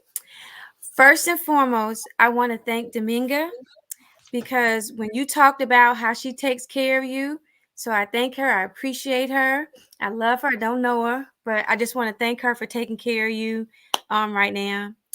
That documentary was amazing. Thank you so much. Great quality. I like the you kept showing like a kitchen, like a house. And I thought that was like really impactful too. It was like the heaviness of what you were talking about, but the stillness of this room. It was like white. So I don't know who did that, but that was amazing. Yeah. So I had a friend of mine to help me out with that, with the editing part, but I pretty much put the videos together. Yeah, that was she did a wonderful job putting that together, and especially with them talking over and Pilar is the one that submitted all the videos to the court. So I own the videos also from Pilar's recordings. So that even helped the deposition out even more. Not only the we had the depositions, we had the private calls that Pilar recorded. She recorded everything. She probably got hours and hours of recording, but she recorded. And Deion wasn't lying about one thing. He said, my ex-wife record everything you say. So I saw that, yeah. Yeah. So, I'm sorry, but you had a question and thank you so much. Dominga is a blessing. Yes. Okay, so because I watched a bunch of your videos on your channel and I watched the documentary. So yes, forgive me if I'm misplacing where I found this information or saw this. Okay. The person that when you were doing security mentioned something about the way that they had you hired first was like illegal or something. Like they didn't do it. Well, they didn't do it through the proper channels. And then you came with him and you went up under him. Do you know what I'm talking about? So Rico, that's a great question. So Rico was right a little bit. He didn't tell the whole thing. So, as a security officer, I had to go to class. I had to go to school. I had to go to security school and train and learn how to shoot a gun and learn how to do proper takedown and the laws and the rules. So you can do that. Anybody, you can go right now and take a course. But when you start working for someone, it's the law in Texas. I don't know about anywhere else. It's the law in Texas. You have to be under a firm, a business, a licensed security business. You follow me? Yeah. Yep. Okay. Yep. So I was a security guard, fully licensed. I had my level 1, I had my level 2, I had my level 3. So I was good. But the problem was when you work at a school, like the school I worked at, Focus Learning Academy, AAA Academy, you have to work under somebody because let's just say, because it happens sometimes. Let's say I knock a kid across the head and they just fire me. You can't just fire somebody. You have to report it to a company or a firm. So you have to be under somebody's umbrella because you got a whole bunch of security guards not connected to nobody. So Texas made that law where you have to work for an agency or a company. Okay. So when all this happened, it didn't just affect you. Was his company impacted by maybe the negative, publicity that may have come there? And could he potentially sue also because of the negative? Okay. He could have. So it wasn't affected. Let me tell you why it wasn't affected. He's my Mason brother, and he's a white guy, and he works for the only contract he had with a black person was the school because he was my Mason brother. He took me under, and insurance also. I forgot to say that insurance is really big when it comes down to that also, because you have to have some type of insurance umbrella when you're there. So that's why you have to work for a law firm. So no, I worked with him. I got paid $25 an hour. I worked at a synagogue, and I was wondering why I got paid so much, but he said, and I tell him all the time, he's like, yeah, I'm gonna pay you $25. I was like, $25 per hour? He said, yeah, all you gotta do is stand in front of this synagogue and just stand there. And I was like, okay. And then later on, I realized like people go in and just shoot up synagogues and kill people. That was easy breathe. I was like, this is the easiest job in the world. So I worked for him at synagogues. I worked at big funerals. So he would call me, and I did private investigation. So I had my private investigation license also. So I would camp out and sit for 6 or 7 hours at somebody's house and do private investigation. So So I hope I answered your question. Yeah. Two more things, and then I'm sorry, y'all, but I just want to catch him before he left. I want to also say, without saying too much of the movie or the documentary, because I do want people to look at it. I commend your son also. He was really strong, and I like how he viewed the situation y'all were going through, and that is a testament to how you were as a father, that you could make him and how he could enjoy a small space with you, and it not be so as impactful as it could have been. So I definitely want to applaud your son for his resilience in that situation also. But I just didn't realize how, I know that I heard you talk about your pain and all that you've been through. It was something else to actually see it. So I commend you for your strength, how you just come through all of this, and that you fought, like you knew that you were right, and you didn't even, like at the beginning, you weren't even trying to like, oh, let me see how I can get something out of this. It was like, hey, look, just make me back whole. I didn't expect this kind of this medical expenses that I now have. So I commend you for even just trying to do it. Let me say this. I didn't mean to cut you off. No, you're fine. I was raised by the code. We had a code. And I guess I thought that Deion was raised by the same code, but it was all phony. So I was raised by a code like, hey, we sit down man to man, and let me tell you what happened. I didn't choke your son. This is what happened. And it was like, wait a minute, you lying, you pretending like I choked your son. You're telling TMZ that I did all this stuff, and it's like, And that's what stung the most, sister, because it was like, I looked up to Deion. They called me young Deion Sanders. I ran the same speed as Deion Sanders. I was drafted by the New York Yankees, and Deion Sanders was drafted by the New York Yankees. So he was my mentor coming up, and then when he turns around and lie and say, yeah, he attacked my son. That was probably the most hurtful thing. And then that's what took so long. And like Rico say, like, you should have been sued his black ass. So anyway, go ahead. Yeah, no, and the last point I just want to make up, I would be remiss if I did not talk about, you had some soldiers as attorneys. Oh my goodness. He was really good. He kept calm and just knew the questions to ask. And so you just had a nice system of people surrounding you. And I'm thankful that the honorable man that you were and are, that you have been surrounded by people that have just embraced you and supported you. So I just wanted to make sure I said something to you before you left. When you start talking about my son, you got me teary-eyed a little bit, but I'm good now. Yeah, he was. Y'all look so much alike. Yeah, that's my boy. I love him. I love him. We went through thick and thin together, and he just missed. Say hey, baby. That's Dominga. Oh, thank you, Dominga.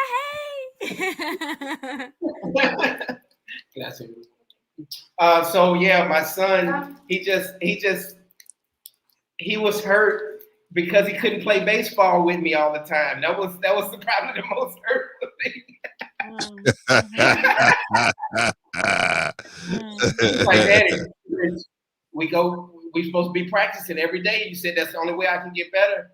And I was messed up. I had nerve damage, and I was paralyzed on my left side, and everything was numb, and I couldn't walk. And he was just like, he would take the glove and the ball and just throw it up in the air in the backyard, and that was hurtful. That was the most probably painful thing.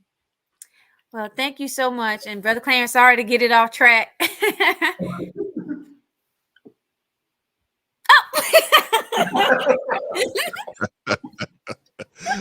No, it's good questions. I'm sure a lot of people are thinking that. Thank you, sister.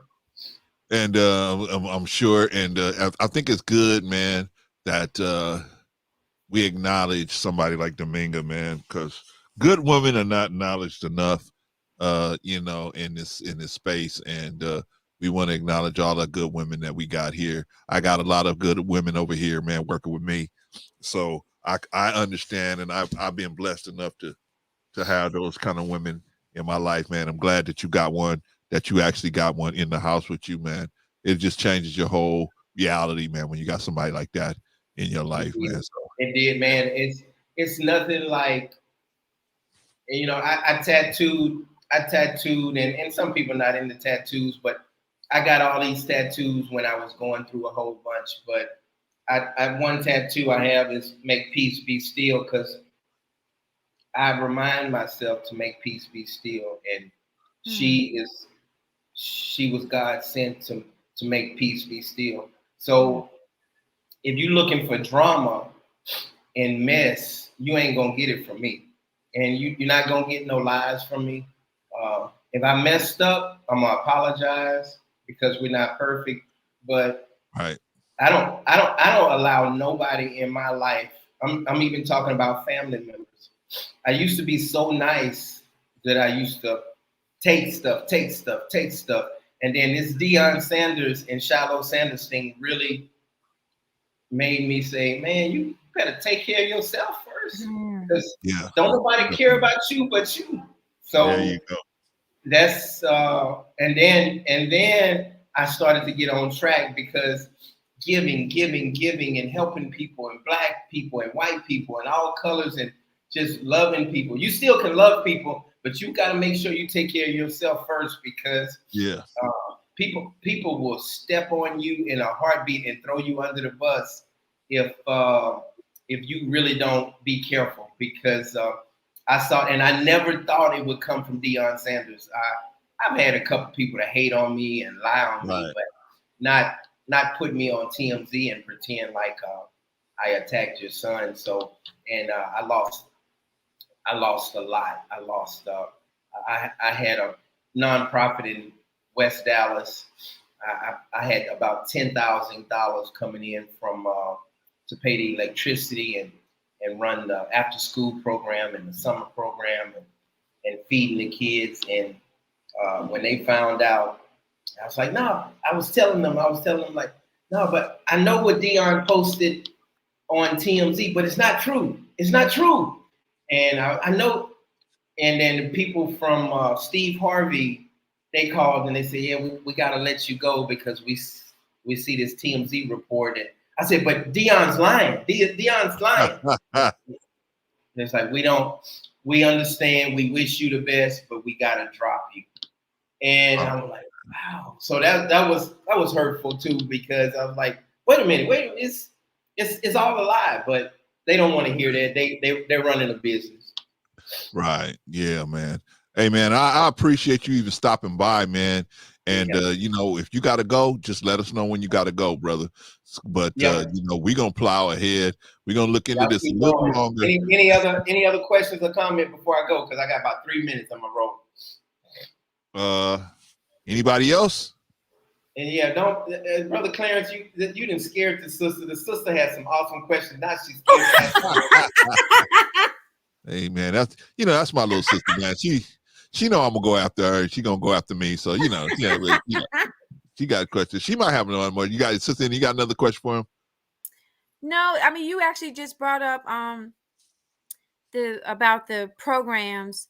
Another thing that stood out to me also was you being a foster parent like that. And then it was like right around the timing that it happened.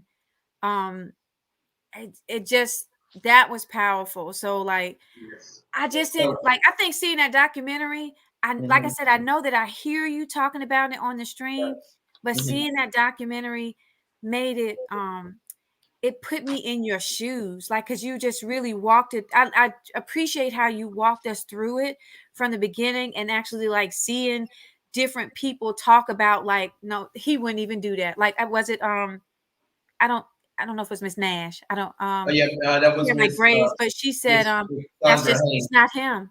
It's not him." Yeah, I would. Yeah, I mean, I would take people's children even in after school program, and I would stay till 4, 5, 6 o'clock in the evening time because Brother Clarence was talking about that yesterday.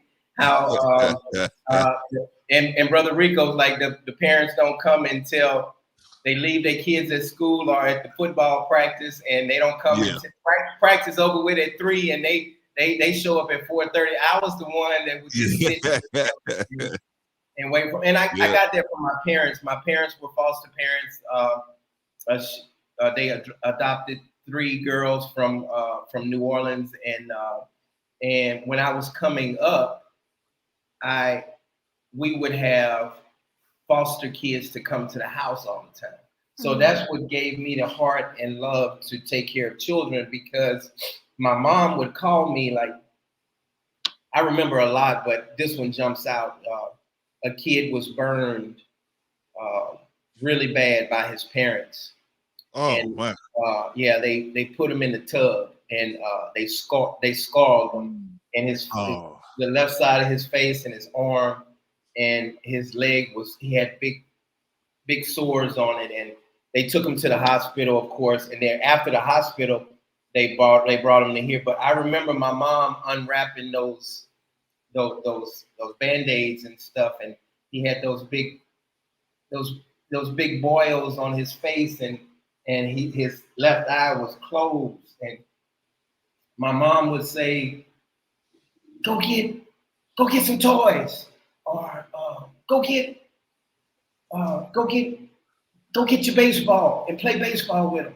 And it made them feel so good, because I was probably 12, 13, 14 years old. It made them feel so good because they felt they didn't know where they were. they wanted their mama, they wanted their daddy, they wanted to go home. Their face is all swollen and they got scars and burns on their face. But I was the one that would be like, come on, let me turn on the Nintendo. That's when Nintendo was. Yeah. And I would turn the Nintendo on and I would look to the left of me and I would see them and half of their faces burned. And that's what made me have passion to have foster children. Wow. Well, I thank you for that. Hey, but Annie, if I can add, I want people to understand is not only did John grow up with foster siblings, not only did he have foster kids, he adopted a child. Oh, yeah. See what I'm saying? Yep. And we can't get Negroes in this space to want to be stepfathers. And we can't even be able to be with their own children. Right. So, but I'm like, he could find the love in his heart to adopt, to lawfully and legally adopt a child that was not his own, that was not even of his race. Yeah.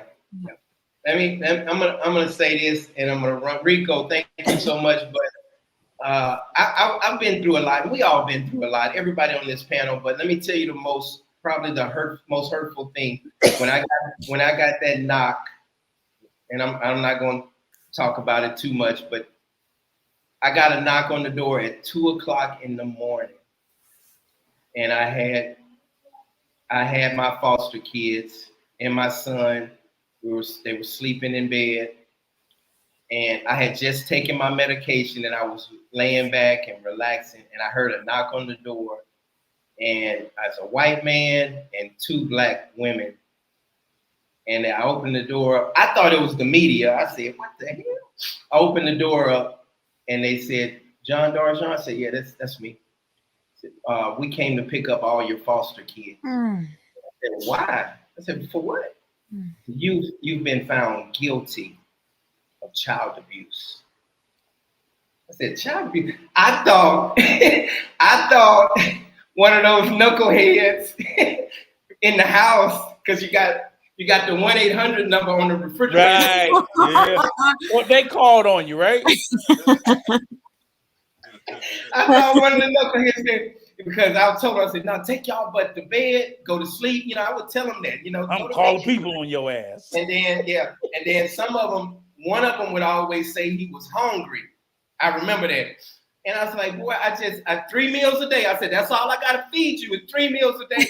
Right. I'm hungry. So I said, he didn't call and pretended like I ain't feed his ass. So that's what I was thinking. So they said, "No, you've been found guilty of assaulting Shilo Sanders, abusing Shilo Sanders." I said, "Shilo Sanders?" I said, "They did an investigation and I was found not guilty." And in the school, I said, "You can't even get workman's comp if you found guilty, because workman's comp insurance, they don't want to pay in the first place. And if you found guilty of abusing a child, you don't get workman's comp." I don't know if people knew that, but if it's your fault on the job, you cannot get workman's comp. I didn't, Wow. I know that. Workman's comp did their investigation. They said, "Yeah, shit, we gotta pay this $30,000-$40,000 from the surgery." So I remember going to get the kids, walking up the stairs and waking up the baby boy. He was 3 years old, and I put him on my shoulder, and then they snatched him from me. Because they was like, "You're not allowed to touch him." Wow. And I was like, "Okay." And I said, "I'm just trying to help." They said, "If you want to help, wake up the other 2 boys and get a trash bag and load up all their stuff." Oh man. So I said, "Okay." So I loaded all their clothes up in the drawers, and then we was walking out, and my son was standing right next to me, and he was confused. He was like 6, 7 years old, and he's like, "Daddy, what about all their presents? This is the day before Christmas." He said, what about all their presents up under the tree?" So they was driving off, and I yelled at him. I said, I have all their presents. And they said, oh, you do? And I said, yeah. I said, if you wait 5 minutes, I'll get all their presents up. And so I took a trash bag, two big trash bags, and loaded up all their presents. And I had a bicycle for baby boy with training wheels, and we loaded it up. And then was one of them at that time AB? One of them was AB, and okay. I was planning on adopting all three of them, but God just put it on my heart. I didn't want to put no strain on myself, so. And AB was almost out of the system, and he only had 2 more years. He was 15, 14, 15, maybe might have been 13. Just to let everybody know, AB, one of the boys they took from him that night is his son that he eventually got to adopt later. That's right. And I wish, I wish we would have went into detail, but we didn't have that much time, and we only had an hour and something. But I would love to do a part 2 or a movie. Even Arthur Muhammad, the guy that made Carter High School, he wants to do a 2 hour and 15-hour movie, and he said he wants to start off in the movie with the kids being snatched up by CPS and that is crying. that would be a great scene. That would be a great scene. Yeah, and then I just remember them reaching for me, crying and confused, and then they got in the car and they drove off. Oh man. Anyway, I'm gonna leave on that note. Love y'all. Thank y'all so much. All right, love you too. All right, Coach. All right, radio. Man. All right, brother. All right, man. That's Coach. Oh, holy smokes, man. Holy smokes. Only so much we can do, y'all. Only so much we can do, but we can get educated, man. That's what we try to do here, educate y'all on this situation, because it's one of those situations, man, where the press ain't coming. Nobody's coming. Nobody wants to hear this situation. Why? Because everybody wants to be friends with Deion. And I don't blame them. I don't blame them. Who wouldn't want to be friends with Deion? But besides Rico. But the truth is the truth, man. The truth is the truth. And sometimes some of these people, man, that are stargazers, they have to realize, man, that the person that they stargazing, they have a human side too. They're not just a deity, man. You know what I mean? They have a human side and they make mistakes just like anybody else, right?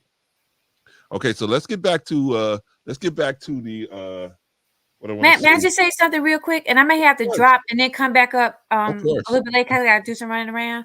Okay. Are we so like people may have different opinions about like even, because I don't know if people in the chat or that may make comments later if they have actually seen the documentary. Because I have, developed this kind of like bond with John, his character is solidified with me, and then also seeing the documentary, but everybody doesn't have that luxury. So there may be some people that have a different perspective of like how they think, or they may view it that they would have done something differently. They may have an opinion, positive or negative, about John, or positive or negative about Deion, but like we all just have different perspectives. I hope that we know that like different perspectives doesn't just mean idolizing the person of the opinion that we're siding on, or that we can understand more about. You see what I'm saying? Like it may not be that somebody's idolizing Deion because they think that maybe something could have been done differently. Right. So I just want to make sure that we're also open to that as well, because then it takes away from the validity of the person's point or perspective on the situation itself. Does that make sense? Yeah. I don't think that we'll put it like this. I don't want to speak for Rico. I'll let Rico speak for himself. I'm open-minded to whatever. Like if somebody came up here and said, well, here, I'll present you the evidence that Deion wasn't trying to not, take responsibility for. I'm open to that. If anybody has that information, I'm open to it. But the problem that we've run into, me, Rico, and John, is that only people that have ever stepped up to say anything about this situation, they don't approach it with, well, here's some facts, here's some paperwork, here's this. They just say, oh, y'all just haters on Deion. Right. And I was getting ready to say that to be crystal clear. I've even said to John himself, I started with John, why didn't you whip the boy's ass? You know what I'm saying? I've said that, literally. I remember you said that. No, but I'm saying, I literally said that. But what I'm saying is, it confuses me when, again, people are like, oh, Deion didn't do this. And I'm like, whoa. Or why didn't you do this? Like, that was all done. I am open to challenging that things could have been done differently. But, you know, when people make declarative statements about something being done and it was factually not done or factually untrue, that's difficult that's not a perspective. That's you saying this is a fact. It's like, no, that's not a belief. You're stating it as a fact, particularly in a case where we have all of this documented evidence. Because I've even said, John, like, wait a minute, the boy hit you and you didn't hit him back. That's the first thing I said, because I mean, that's my first, mentally would be my reaction to defend. No, he right. didn't. And somebody could hear you say that and just have a total reaction to even you saying that, because their thought would be that, you know, as a trusted official in the school, that should not be your first thought, right? So, but you have a right to that being the first thing, because like if you're attacked, especially with somebody, and you know, one of the things that I remember hearing too, like when it talked about like Deion, and this may not have been in the documentary, but just some of the videos on John's channel, where like there was so much, it seemed like violence in the home, and when kids see that like this is how we resolve things, violence, you know, and you know, I'm not sure how his son was trained. You don't know how strong his son is, and you know, his aggression and stuff may have made him even more powerful, and you know, so like, you know, people handle stuff like, you know, my brother's in the school system, people handle things differently, and he has to like sometimes talk to some teachers about certain things and some teachers about another, because one teacher's handle something this way and another one handles it another way. They may have still both got the outcome, but both of the ways that each one of them went about getting to the solution, you know, my brother would have to speak about each thing, you know what I'm saying? Like, this is what was done, you know, maybe next time we might do this or something like that. It doesn't mean that they were wrong. It just means that, oh, okay, this one produced these kind of extra things that we have to now take care of. You know, if it was done this way, you know, we may not have to do these channels here, or you may not have your name in the news or something like that. Right. And I'm not talking about John. I'm talking about like stuff that my brothers just kind of like help me understand about it. But I agree with you that, especially when you know more about a situation, when you hear people talk about it and they're talking like just from the time that I've known John, he's just such a sweetheart, you know. So like if I heard somebody talk about him in like a mean way, you know, I'm wanting to protect them or something. But people that don't know him, they may think, oh, I don't know him. You know, Deion, I've known him this way. So their first instinct is to go to and gravitate maybe to either the way that they will handle something or the character that they believe this person that they see. Because people may only hear Deion say, oh, well, you know, you got to be of character to come to this school. So they're like, oh, Luda-doo. He's, you know, he's all about character, right? But then when they may look back at some of his videos, they'd be like, well, wait a second now. Right. That's not a character. I absolutely agree with that. And that's what I said to say is like, I would expect anybody to come into it. Obviously, if it's Deion and me, Deion and John, Deion gets the favor. He gets the favor. That's our bias towards celebrity and people in positions of authority. I get that. But I would not, it just makes me, it stunned me if I'm showing you a factual thing, which is what we're doing right here. Right. We're showing the factual thing. Me or Clarence or John are not saying anything about Deion. We are factually showing you what he said. Right. And they're arguing with that because they don't want to believe. And it's like, so you're saying I'm lying because of the words that's coming out of his mouth. No, Rico. Let Rico. me finish, Clarence.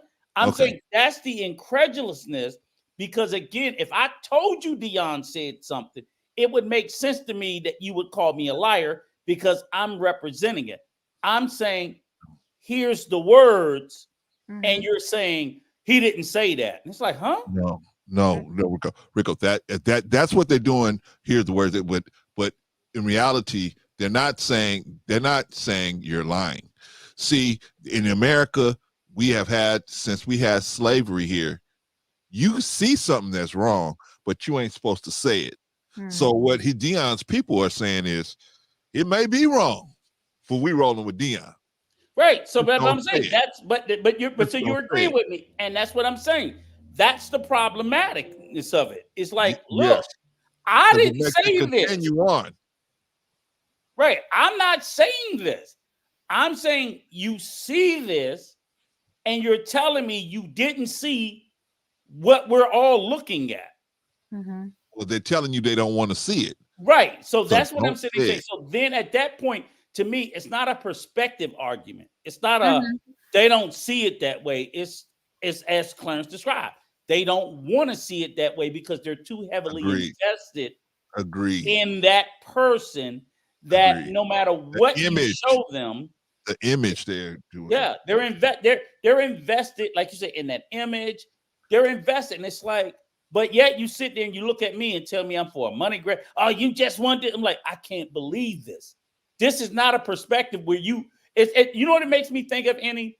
Why when they always say why a lot of women don't want to come forward about instances of you know where I'm going. Yep. And that's what I'm saying. It's like when it's so bad.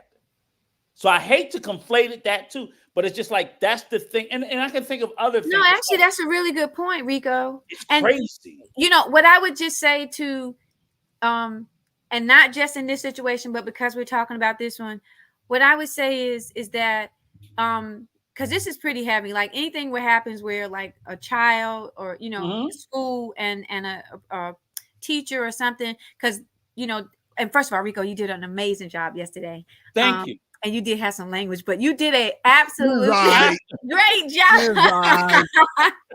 You did a great job. But you're right, because what I would just say to people is it's more than just about celebrity with this situation. This one is involving kids, y'all. So what I'm saying is, what I would just ask is that you at least be open to the impact of what this whole situation had on this child, because he was a child. Even though he did what he did, he was still a child.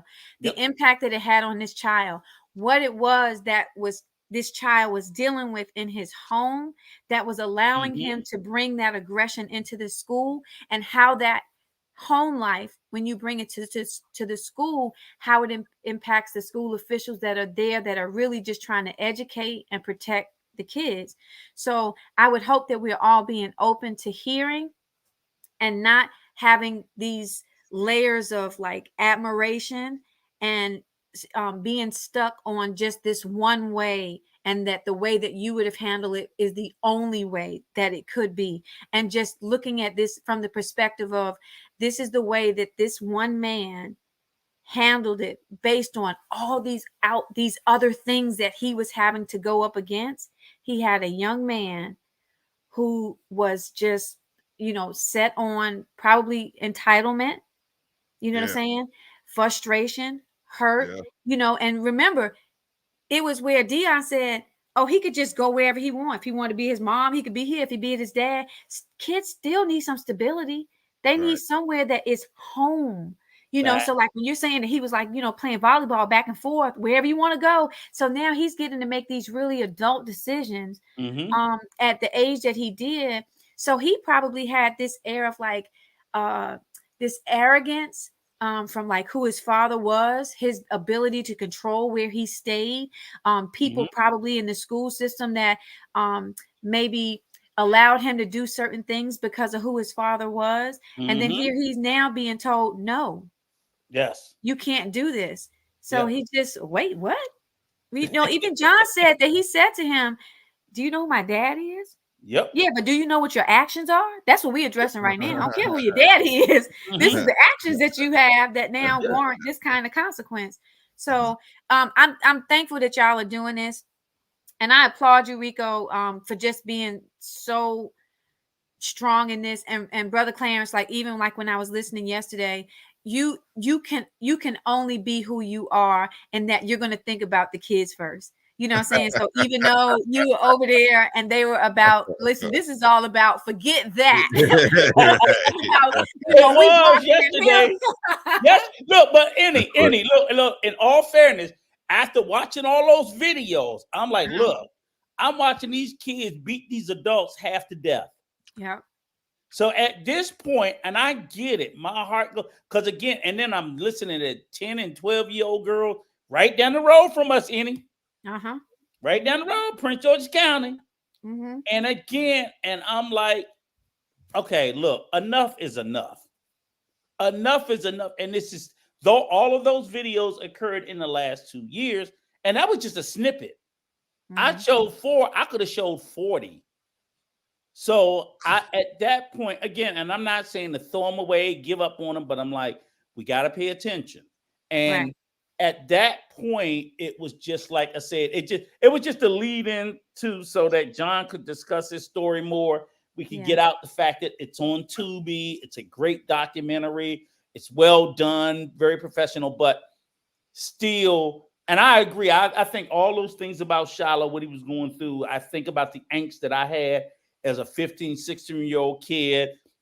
And probably in his space, from what I hear, is like Shilo probably thought nobody cared about him, the mother or father. They're fighting their own fight. They're so busy worried about fighting each other. They don't care about me. And I'm surprised how Shadur, which I think is the younger brother, he may end up having a lot of internalized problems. I don't know. I'm not projecting it on him. But, you know, if you talk to John and people who know Shadur, the one that's the quarterback, he just so well-mannered and everything. And I'm like, a lot of times it'd be like, it'd be like some stuff brewing underneath that where he represses it. Because he's the child, just like Shilo. Shilo acted out, Shadur didn't.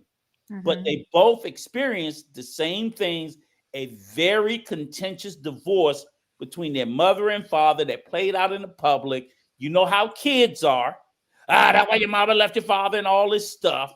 I can imagine what those kids go through, because it's hard enough for you when your parents go through it and you're a nobody, right?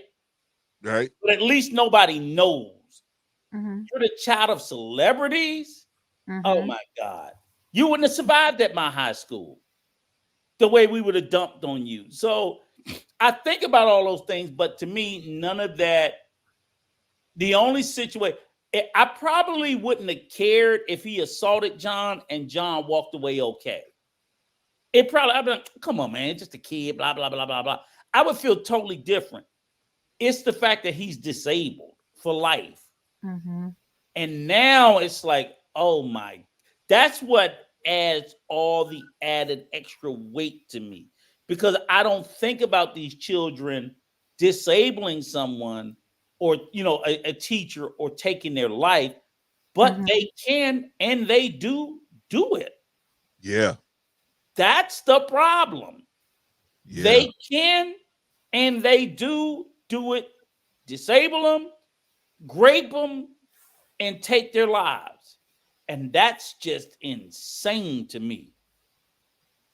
Yeah, it's a bad situation. I was looking at one. I don't know if you did this story, Rico, but there was an autistic kid, about 200-something pound autistic kid, jumped on this little teacher because the teacher took his little Game Boy away from him. Oh, I saw that. Yeah. He almost killed that. He almost killed that teacher. Yeah, these teachers are older. These teachers are not young. They're 55, 60. Again, as I said yesterday, we don't recover. A blow to the head, it's over. Yeah, he hit the teacher, got on top of her, and just I think it was a girl. I think it was a female. If I'm not correct, any, but I think it was. You're right. and he got on top of this lady, and he just started blowing and just beating her. He's so big, it took about 3 or 4 people to get him off of her. And the thing is, absent the physical damage, the mental damage to a person. Yeah. They're traumatized. So you sit there and you say, so you look at Shilo, oh, well, what he went through. I'm surprised John is not gunshot now. He could be. You know what I'm saying? Yeah. He could be like triggered about every little thing. Boom, boom, boom. You walk up on me, I'm gonna turn around and then bust. You know what I'm saying? For the female teachers, what you saw in the videos, I saw that was the result of them being physically assaulted and attacked that way. I'm just glad that in the videos we showed, they got some sort of justice. And well, except for, like you said, the situation with Maryland. What did the teacher say? They won't adjudicate them because they below 13 years of age. No court action. But yet they're still afraid to go back to school, that this 13-year-old or this 12-year-old and this 10-year-old, I already know what they have a propensity to do. They've been taught violence. So if I'm walking down the hall not paying attention, what's stopping them from picking up a brick or something and busting me in the back of the head? Right. Mm-hmm. Right. They should. And I showed you guys the average pay range. Like, I don't work in an industry like that. So when I go to work, I don't think anything about workplace violence. It never crosses my mind. But I'm saying teachers, I think I saw a study where they said 44% of teachers have reported being physically assaulted. So literally, I'm saying this is a profession, and we're going to get off it after this because, again, like I said, we detract. But again, this is the profession where teachers are going to school knowing that there's a high likelihood that they will be physically assaulted at some point. I'm like, that's why I say I can never work for schools. Period. I can't be a janitor. I can't cut the grass. I can't be within 1,000 yards of a school because I'm not equipped. There's no training that's going to make that acceptable to me for me not to respond in a very bad way. So I just stay away from them. That's me. Mm-hmm. That's me. I just know, no. There's training you can do. No. It's not. Don't tell that lie. Do not tell that lie.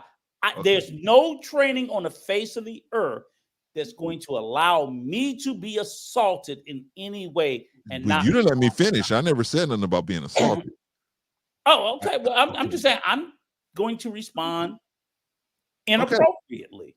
That's it. I'm just saying me. This is a RICO. Okay.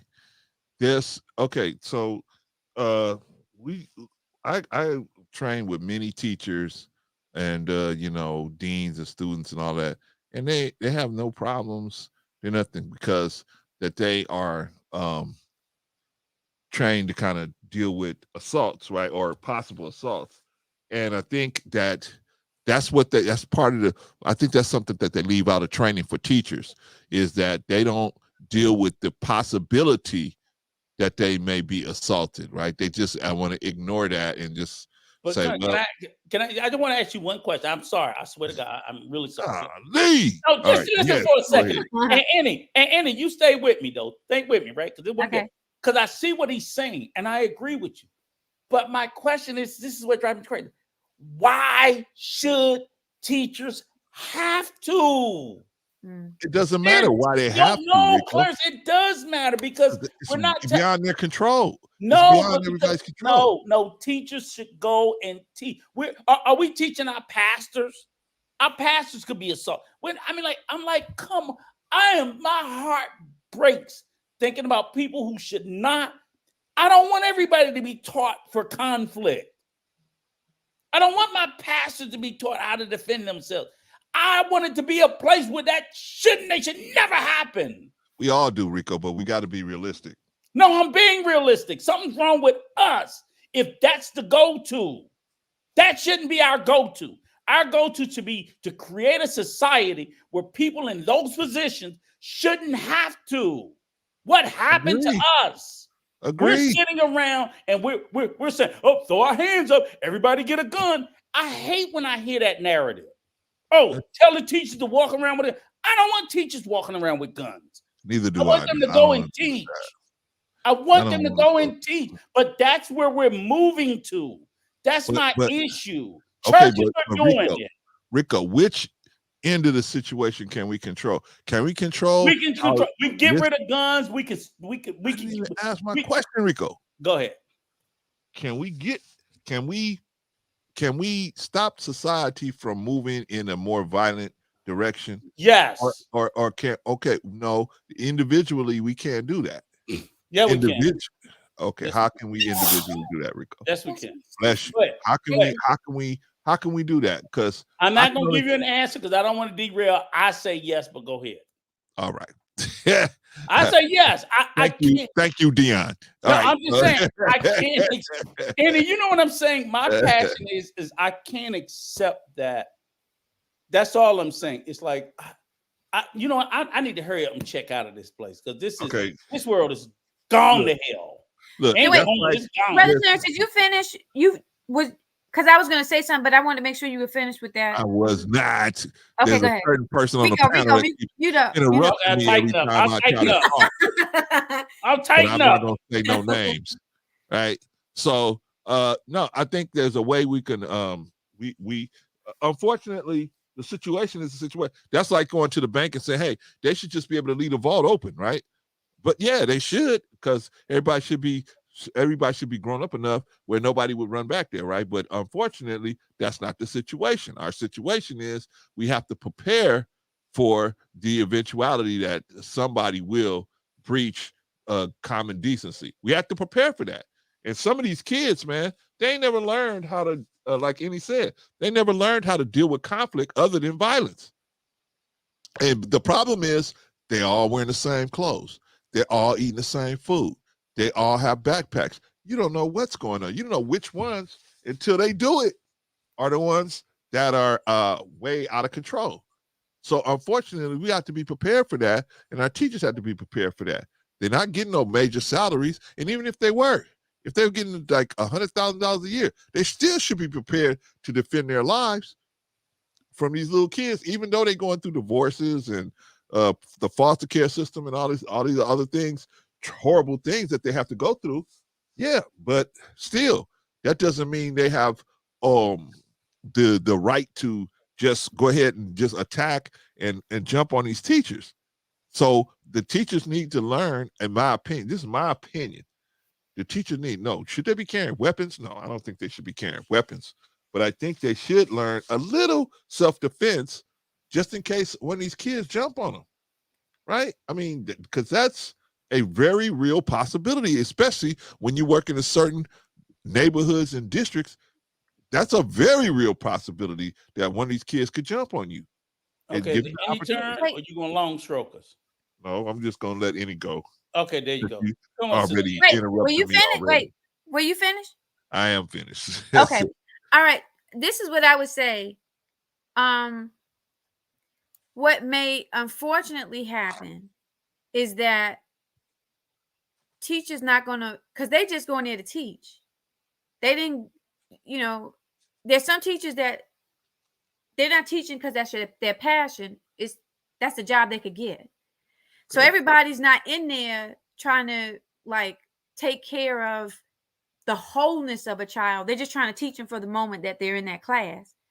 Okay. At some point, it could come to where teachers are like, "Hey, this ain't even worth it. Wait, you mean I got to sit here and take jujitsu and martial arts just to be able to come to school and teach your child?" You know what I'm saying? So it's going to be less teachers that are compassionate teachers in there, because some compassionate teachers, they're not trying to like fight. I like if I was going to teach, I'm saying to myself, wait a second, I got to take you. And then even if I take jujitsu, and I think like Taekwondo is more like, hey, let me get you stable so I can just talk to you for a second. Jiu-Jitsu is like, let me just kind of break some stuff off and then we can talk, right? So like, it's more of like a Taekwondo kind of thing where you want to like get them stable where you can just have a conversation. But then even if you do that, you don't know if the person got people that's going to jump on you. You don't know if the parents going to come in and say, you can't touch my child, even though you were trying to just protect yourself. It's almost like it's a catch-22. even if you do the thing that, like what you're saying, Brother Clarence, and I agree, like I'm agreeing with you and Rico at the same time. I don't know what kind of thing that's supposed to blend into, but everybody's not going to want to, in their desire to want to educate, also want to come in and feel like they got to bring in a bulletproof vest just to do it. Now, there's some teachers that are willing to do that. They're saying, oh, look, don't you worry about nothing. I'm coming to hear what you say. Okay, I know where the hiding spots are or all of this. I'll come in there and do that because that's how committed I am to making sure that I'm a caregiver and an educator when I come in here. Everybody doesn't want to do that. And then if they start closing schools down, because that's what sometimes these schools are getting closed down. So now you're going to run into the possibility of like overcrowdedness because now the kids are coming to this other school. So now there's more students in the class, more distractions in there. So you can't teach because you got to first do the discipline part to get people quiet and sitting so that you can just teach. Like that's why, like, I don't know what the fix is. And I'm praying that we, on this channel, listening to John's situation, in any way that everybody's able to, where you can think of ideas to help this situation. We want kids educated. We want kids safe. We want to be understanding that everybody is not in a household that nurtures and breeds love, consequences, the understanding of consequences, being responsive as opposed to reactive. Everybody does not have that luxury. And I pray for the people that are able to touch those kids and be patient enough in the teaching in those classrooms. I'm praying for those, because you don't even want to start doing stuff where you separating it. All right, kids that's disruptive, you're in this class. And then the people that are willing to learn in this one, it could turn out that may be a solution, but I don't know what the answer is, but both of y'all have very valid points. And, for me, like I thought about, when I was little, I used to teach my little stuffed animals in the corner. I wanted to teach math. It just so happened that I, landed in this other field, still something with math, but just doing something else. But my heart has always been to teach. I just don't know how I'm supposed to do it. But I tell you, the school system now doesn't make it so attractive for me to go into. So I would go ahead, Rico. No, I was going to say this, Annie, because that's the point that scares me is, again, like what I'm seeing, and they've been talking about it, the exodus of teachers leaving. So that's what's going to happen. The teachers are not going to go, oh, I'm going to take this class and I'm going to get a gun. They were like, I just won't teach. It doesn't pay anything. It's the pay itself is not very compelling. Then you add on to it, I got to do this. Man, you are out of your mind. So that's why I said this. I absolutely do not think that that's a solution. I think that is, again, I understand what you're saying, Clarence, but I'm like, these teachers are not going to teach. So as bad as our kids are, they're going to simply get worse. Now, the only thing I will say is this, Clarence, the bank analogy, do you understand how horrible that was? Yeah. Let me tell you why the banking analogy was so bad. Why? We used to have armed guards in banks. We no longer do. We just let them rob it. Remember, you're old enough to remember going into almost every bank, and there was a guy, especially in California. Yeah, there's security guards in banks out here. Oh, okay. Well, but y'all still got them? Yeah, in banks, not in the credit unions and stuff like that. No, I'm talking about banks. No, yeah, no. You tell me there are no armed guards in any banks. I haven't seen an armed guard in a bank 15, almost 20 years. Get on the plane and come to California. Okay, well, I'm saying, so maybe California is the bank. I think California is the bank robbery capital of the U.S. But I'm literally telling you, in the rest of the U.S., we do not have armed guards in bank. And people go in every day, walk up to the teller, give them a note, say I got a bomb, say I got a gun. They take the money. They just say the FBI catch them later. Right. I see more security in the grocery stores here. Yeah, the grocery stores. I'm saying, right now, I will admit, if I go to the grocery store, but not the bank, they let them rob the banks.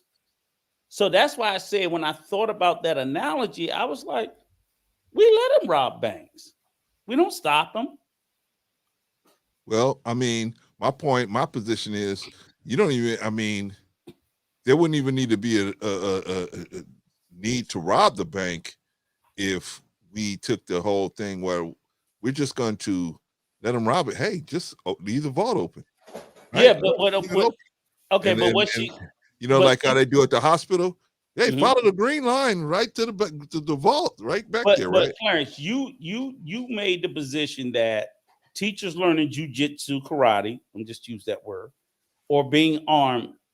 I'm not saying they have to learn everything. I'm just saying they should take a day course. Right, but this is what I'm saying is pretending that they all become proficient, that somehow that's going to be, well, the hope is it would be a deterrent to some of these assaults or whatever the cases may be.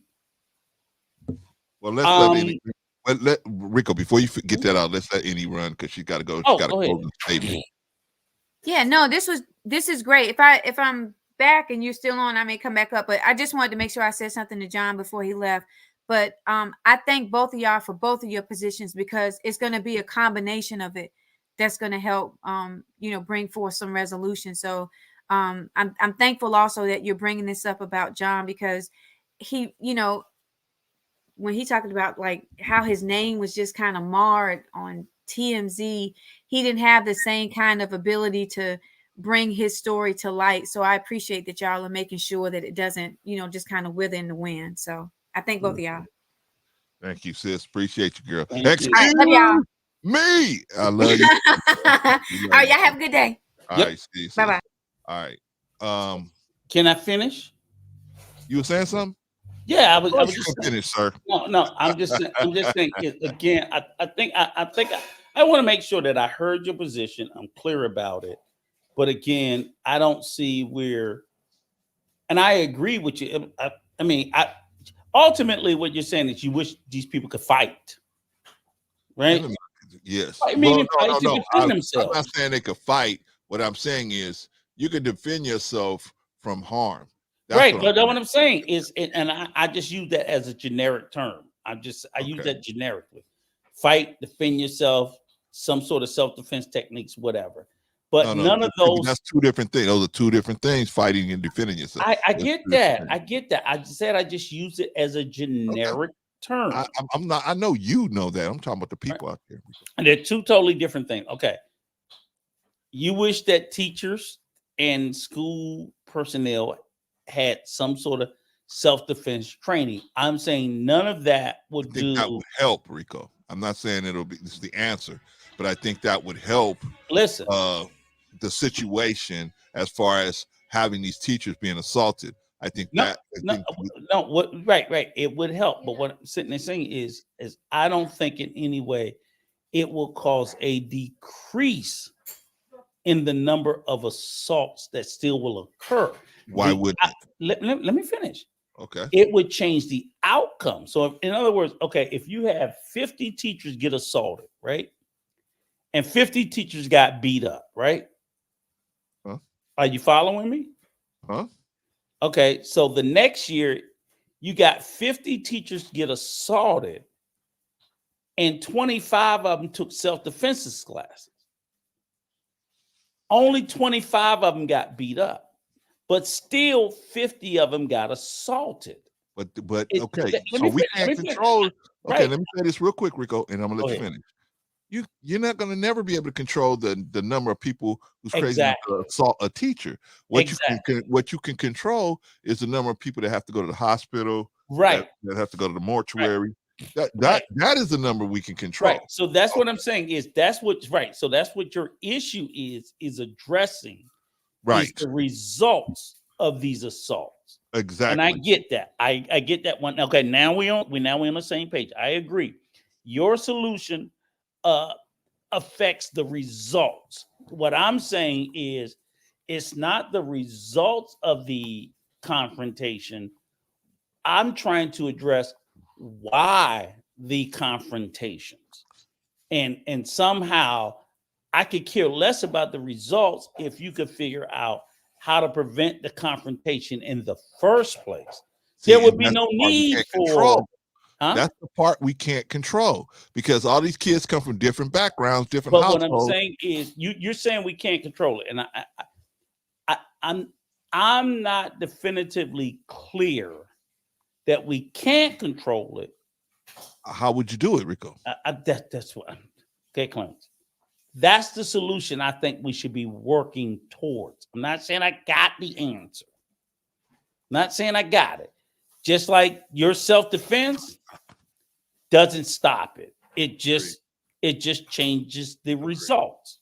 Agreed. So I'm saying for me, I think in my mind, the higher need is, again, like I told you, same thing. Like the churches are saying, hey, we're going to have armed guards in the churches. I'm like, no, why do we have people attacking churches? How about we do that before I go to, let's put guards. And if you go to places like Texas and maybe even California and other places, they're having armed guards. They're having the clergy. And to me, I'm like, hey, how about let's figure out what's causing these people to attack these houses of worship? What's the reason behind it, rather than just saying, "Oh, the shit just gonna happen"? Blah, blah, blah, blah, blah. Like, okay, how about we attack the causes, the root causes of what's causing this stuff, and not ignoring that and just go to, well, we gotta have a gun. We gotta have a gun. Okay, but even if it's to the point, because remember, like, what was it? Osteen Church in Houston, right? With a person, I'm like, well, you know what the root cause of it is? What? You got too many fucking guns. So what we're going to do, rather than do something about guns in America in the first place, we're going to add more guns to the equation, and we're just going to put them into the church and say, well, we can't, and we do about it. I'm like, yeah, we can. We can do something about guns, period. But I think, Rico, most of the situations, the bad situations that happen with guns is not people getting good guns the legitimate way. I think most of those people. No, I think so. The overwhelming majority, excuse me, what's the number one way of gun deaths in America? Accidental? No, suicides. Suicides, okay. Suicides is number one. Okay. And the overwhelming majority of suicides are committed with legal guns. Okay. The number one cause of death in America is suicide, predominantly by white men, and most of those purchase those weapons legally. Okay, I'll give you that. Do you think that a person that's that committed to committing self-deletion by a gun, discharging a gun, do you think if they didn't have a gun, that would stop the deletion?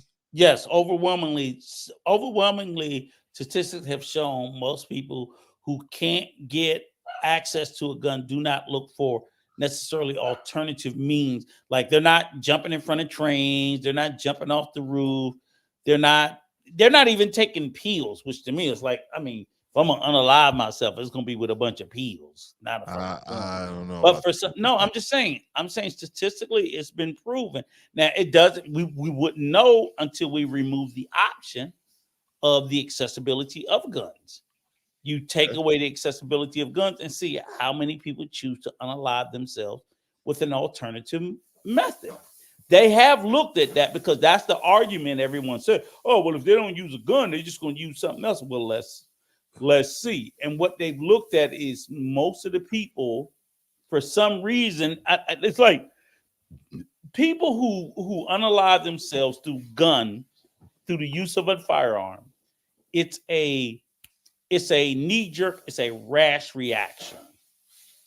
And absent the firearm, the majority of them wouldn't have taken that action. It would have required them to have more thought. A gun shortens the thought process. And this is psychotic. I agree with that. That's all I'm saying. To say that for sure that they wouldn't. No, there's no surety. Yeah, okay. There's no assuredness. There is zero assuredness. But what I'm sitting there saying is, again, put like this. Well, forget the suicide aspect. Would it decrease the school assaults? What, just not having guns available? Yeah. I think that would. I think that would help that. I think that would definitely help that situation. Yeah, exactly. Yeah, I would. Everything that we talking about, you can't assault school personnel. You can't assault fellow students. You can't assault. Because the bottom line, you ain't go, oh, what they come in with a knife? Oh, they gonna fight your ass back. You're not knifing 20 people to death. Most people are not. Yeah. No, you can shoot them, but you ain't knifing them. People see a gun and run. Everybody ain't running from a knife. Well, they won't even see it. You don't see it. No, coming. but I'm saying, even if they saw it, everybody's not going to run from it. People will fight, but absolutely with a gun, no. It's just ingrained in our brain. So that's all I'm sitting there saying is it is a clear differential. And again, I agree with your methodology and your narrative around teaching them self-defense, but I'm like, I think the overwhelming majority of people who choose to go into that profession have no desire to be in conflict. I agree with that. You're asking people who are just fundamentally against conflict that you have to train for conflict. You have to train for physical conflict. That's what you're training them for. Yeah. You ain't training them to argue. You training them to self-defense, attack. Not only do you train them for self-defense, you also have to train them for offense, because the teacher is not only saving their own self, they have to save their other students. Yeah. They don't sign up for that shit. I agree. But at a certain point, we have to say, well, what's our option, Rico? 90% of the teachers will leave the system, so we have no option. Okay, that's what I'm saying. What's our option? If no, I'm not saying you force them to do it, but you at least offer it to them. But I know why the school isn't doing it, because of the liability issue. I understand that. But I'm saying, I'm saying this, even if you offer it to them, 90% of them won't take it up. It's offered in the state of Texas right now. Most teachers won't take it up. They're like, I'm not getting paid anything extra. All, like you say, the liability, all this other stuff that comes in, for what? Yeah. No, I'm saying at a certain point, you are responsible for your own safety at a certain point.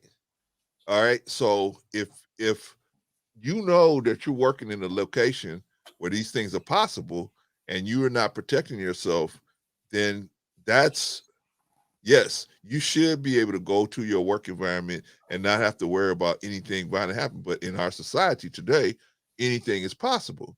So then why you work for the city of Los Angeles? Correct. And what department do you work for? Department of Water and Power.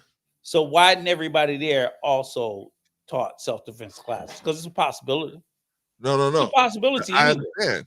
The city don't want to take no responsibility for funding that, and then something happens to you, and you could say, "Well, I took your self-defense class, and this still happened to me in a based on I had self-defense training that you pay for."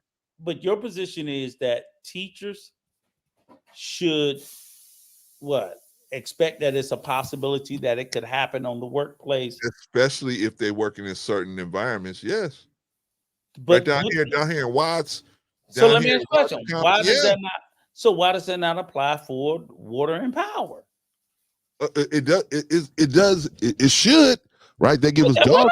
They give us dog training, right? They give us dog. No. I'm saying why they don't give us safety. How to resolve conflict between adults and or just different people, and we going in people's yards, man. I've been there 28 years. I done walked in on just about everything. But outside of murder, right? I done walked in on just about everything. Does not the same level of risk exist? Yes. But see, listen, Rico, is the same level of risk exists, right? But like you said, most of the people that work in the city departments, they're not going to take training. They're not going to do it. Be working, even though they might be working in Watts, they might be working down in Avalon Gardens or whatever, right? Or what's that other one? Imperial Court or someplace like that, right? Grape Street or down there in Watts. Okay, so they might not, but me personally, I have an obligation. It's like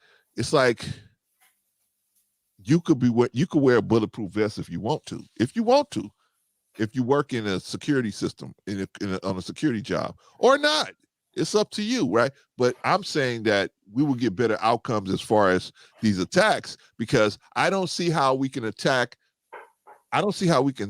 the kids from attacking the who they fear are vulnerable teachers. I don't see how we're going to be able to do that. I think a better situation is to train people to not be the one. I think at the end of the day, most of your perspective is coming from the fact that, and I fully understand, and it's clear to me that you come from a trained self-defense background. Agreed. Absolutely. And I know, and what everything that you say is kudos and right and spot on. Speaking as a professionally trained self-defense specialist, that's on demand always for you in everything you do. And I get that. But I'm saying for the rest of us out here who are living regular smegular, we don't expect to have to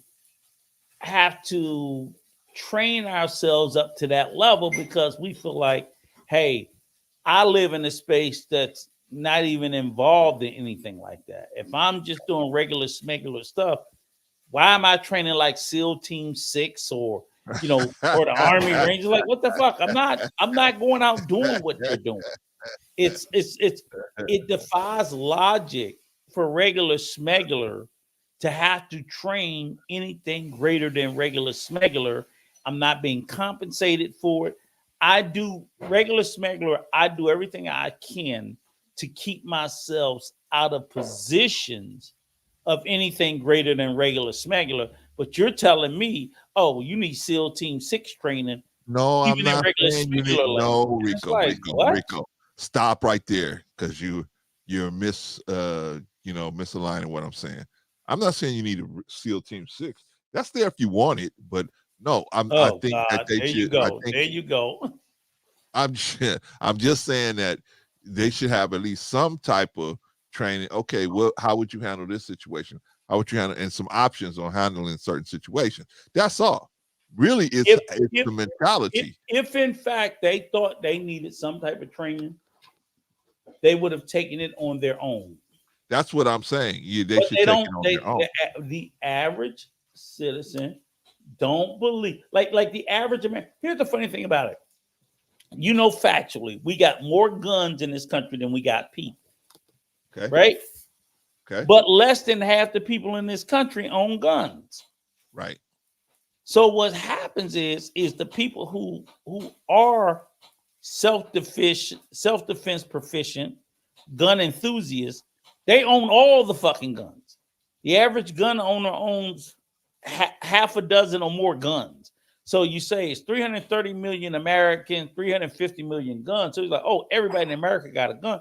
Like, no, only 160 of them got guns. Well, where the hell is all the other guns? The ones that got them own 2, 3, 4, 5, 6, 7, 20, 25, 30. They own that many. The other half of the country owns none. Because we're like, I live in a city, in an urban area. There's ample police protection. There's ample this. We don't want to live in a police state. We just choose not to. The narrative of the self-defense people is, you got to be ready. You got to be ready. You got to be ready anywhere. You never know. You never know. And I'm just like, I'm thinking to myself, this shit gets crazy. Okay. But Rico, I mean, everybody's like that until you're the one. Sure. Right? Everybody's going to be, hey, I don't need, there's plenty of police out here. I don't need that. And I'm not a big gun enthusiast. I don't own a gun, but I mean, I'm not a big gun enthusiast, but I understand why people want guns. Now, you can overdo it with the 20 and 30 guns. I mean, who needs that? But some guys collect guns, whatever. My point is this. To defend yourself in a society like we are in today, I think we have to be realistic and say, hey, violence is always right around the corner in a society like this, man. You never know who's out there. You never know. I told you guys about, I was in the market down the street, and one gangbanger was in there, and another gangbanger walked in there, right? I mean, that thing could have turned into a shootout just like that. Now, me being the observant person I am, I was like, okay, let me see how this is going to go. And I kind of got close to the door before anything could happen. But I'm saying most people didn't even really recognize what was going on. Well, they didn't even notice. Let me ask you a question. Why is it realistic to say why is it realistic for me to say, and this is it, and then we're gonna get back to the video. Okay. Why should it be realistic for me to say anything can happen, right?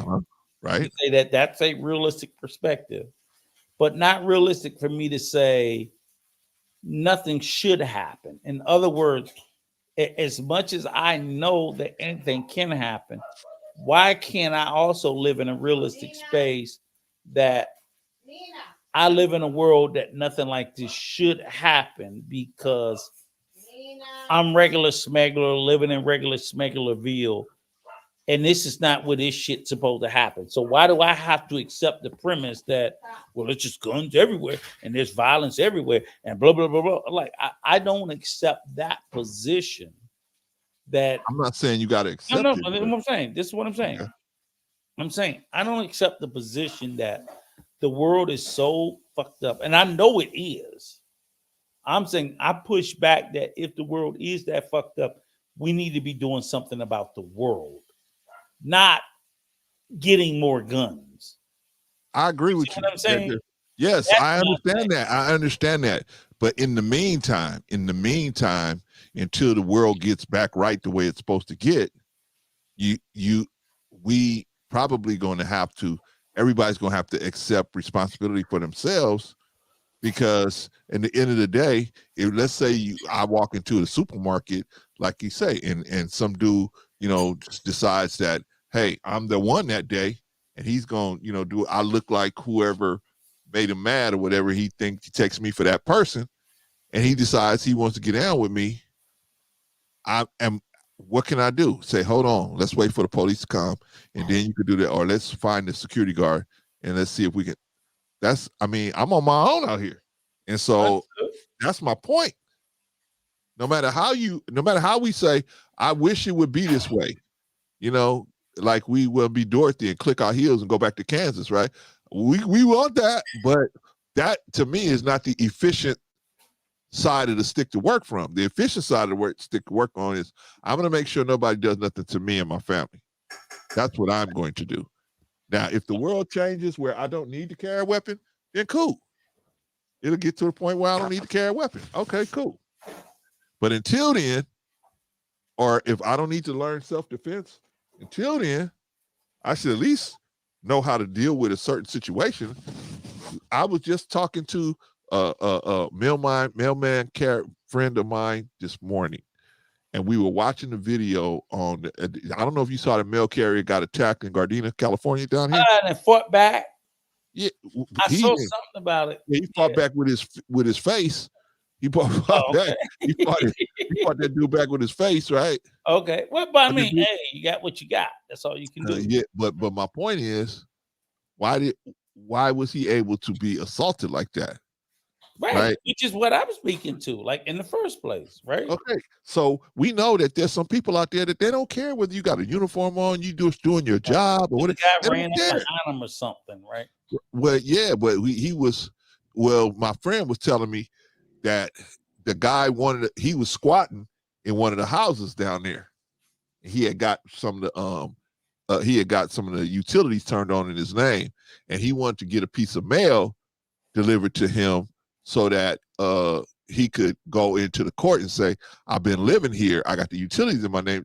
That could give him another year to squat there. Right.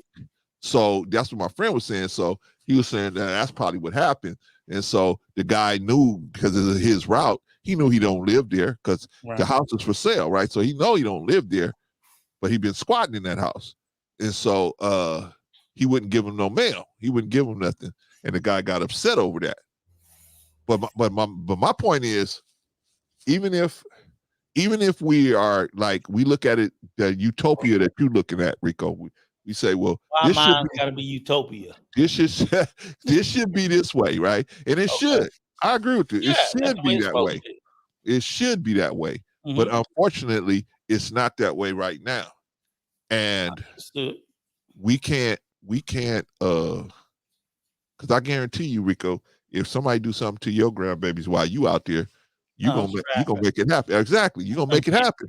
So that's my point. We have to be prepared for these situations. Unfortunately, this is the way it is. Unfortunately, right? So we have to be prepared. And I'm saying that the teachers, so that we're not losing all these teachers that can defend themselves and at least walk away from the situation with the least amount of injuries as possible, even their lives, without, because they can't control the kids, man. You can't go home with these kids. Some of these kids, man, they go home, there ain't nobody there. They eating cat food. They do whatever they gotta do. Ramen. Man, they doing whatever. Man, I walked in on them and caught them doing that. So I know that they're out there doing this stuff. Right. So how can we can't approach it from that angle because too many kids to try to fix. And then on top of that, you got the rappers telling everybody. We got, not today, we're gonna wrap it up in a few minutes.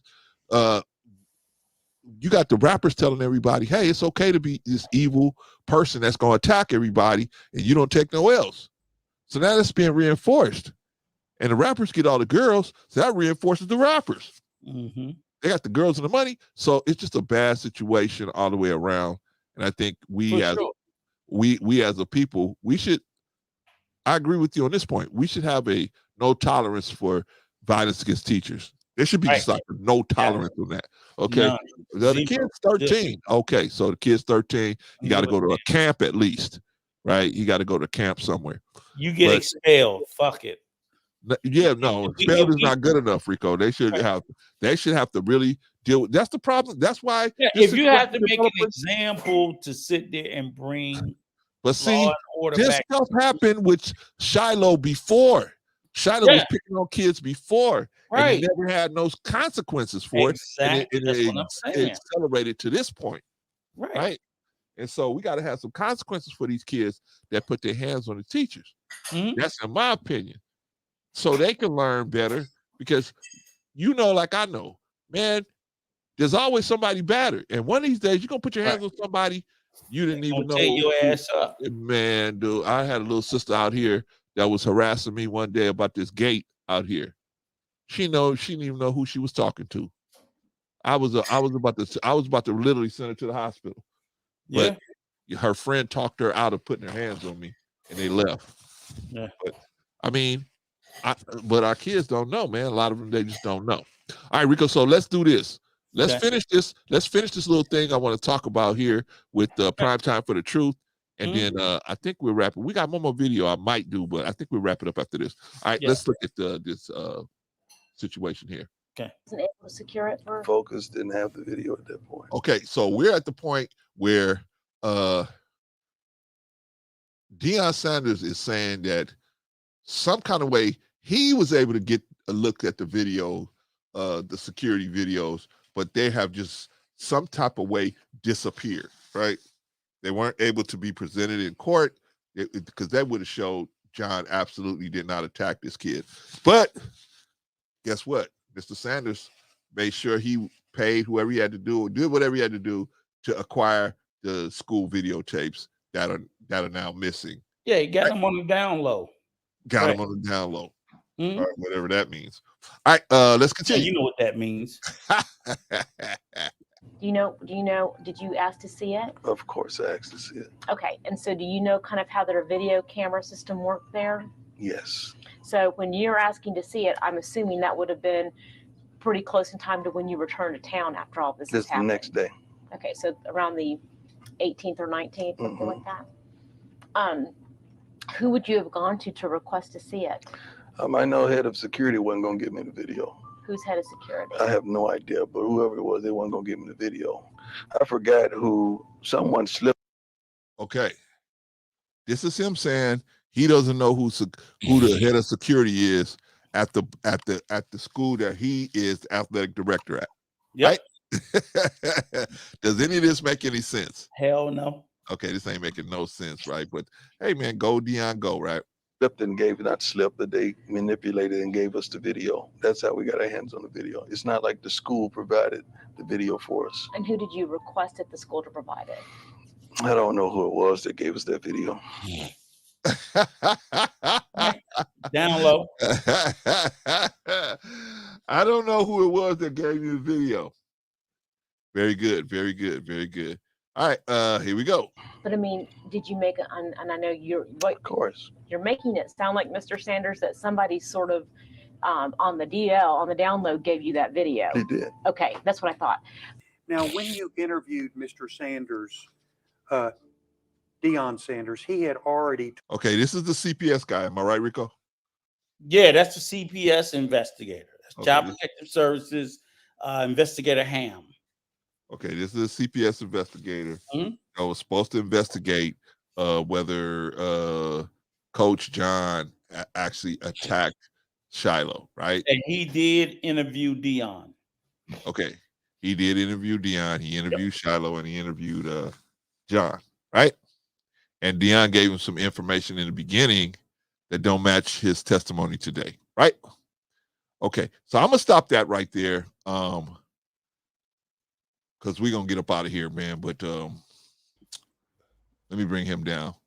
All right, Rico, what do you think so far? Well, first of all, after looking at the Tubi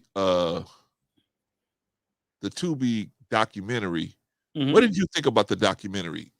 Oh, I think the documentary was very well put together.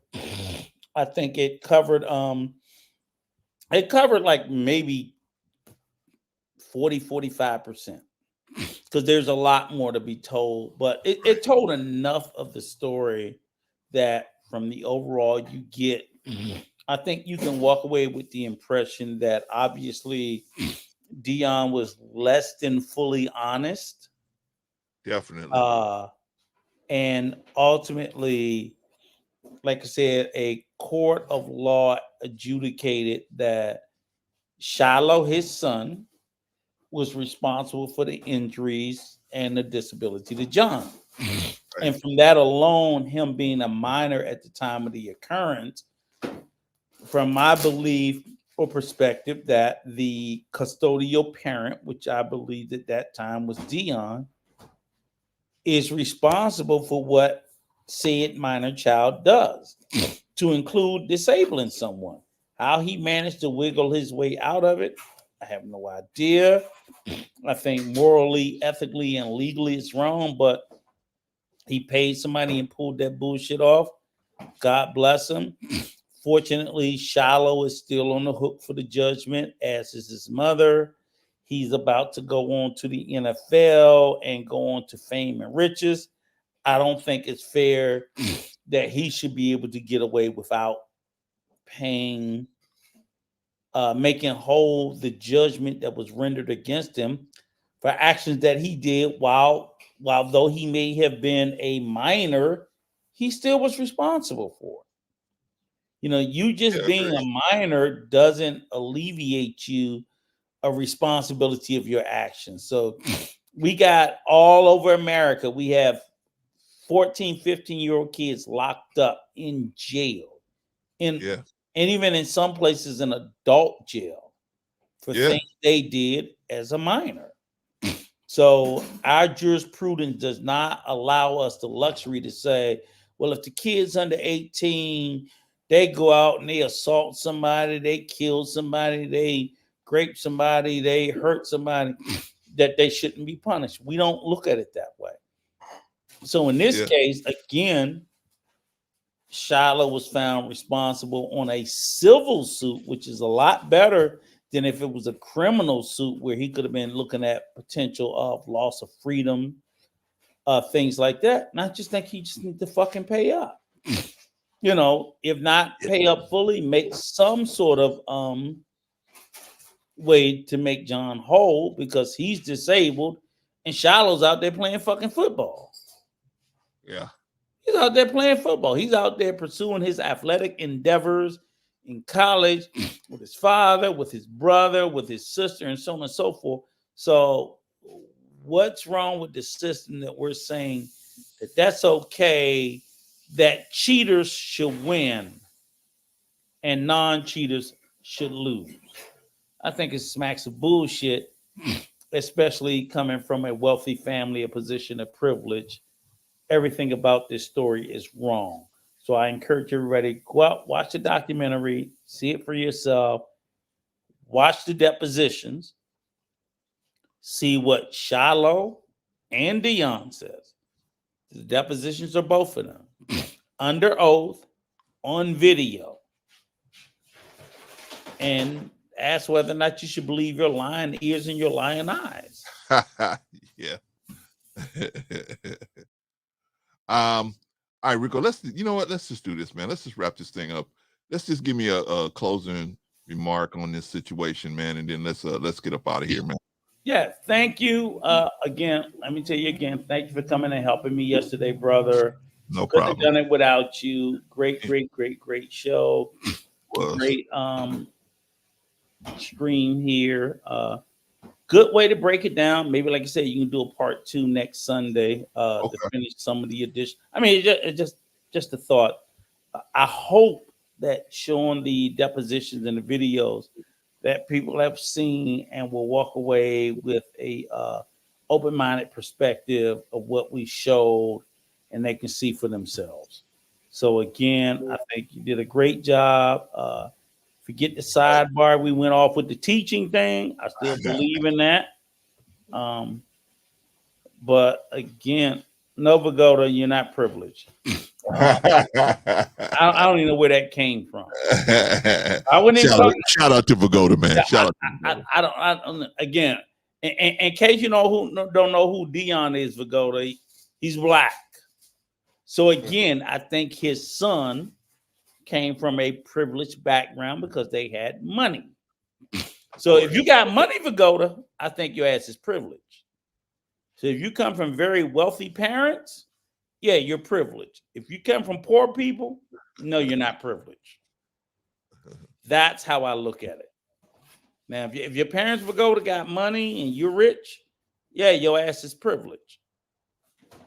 So you have to tell me how much money you got, show me the bank book, send me a check, and then I'll let you know. Other than that, I have no idea. Oh, okay. So no. You see what I'm saying? Where it goes. All right, man. Anything else, Brother Rico? Nope, that's it. Thanks for letting me up.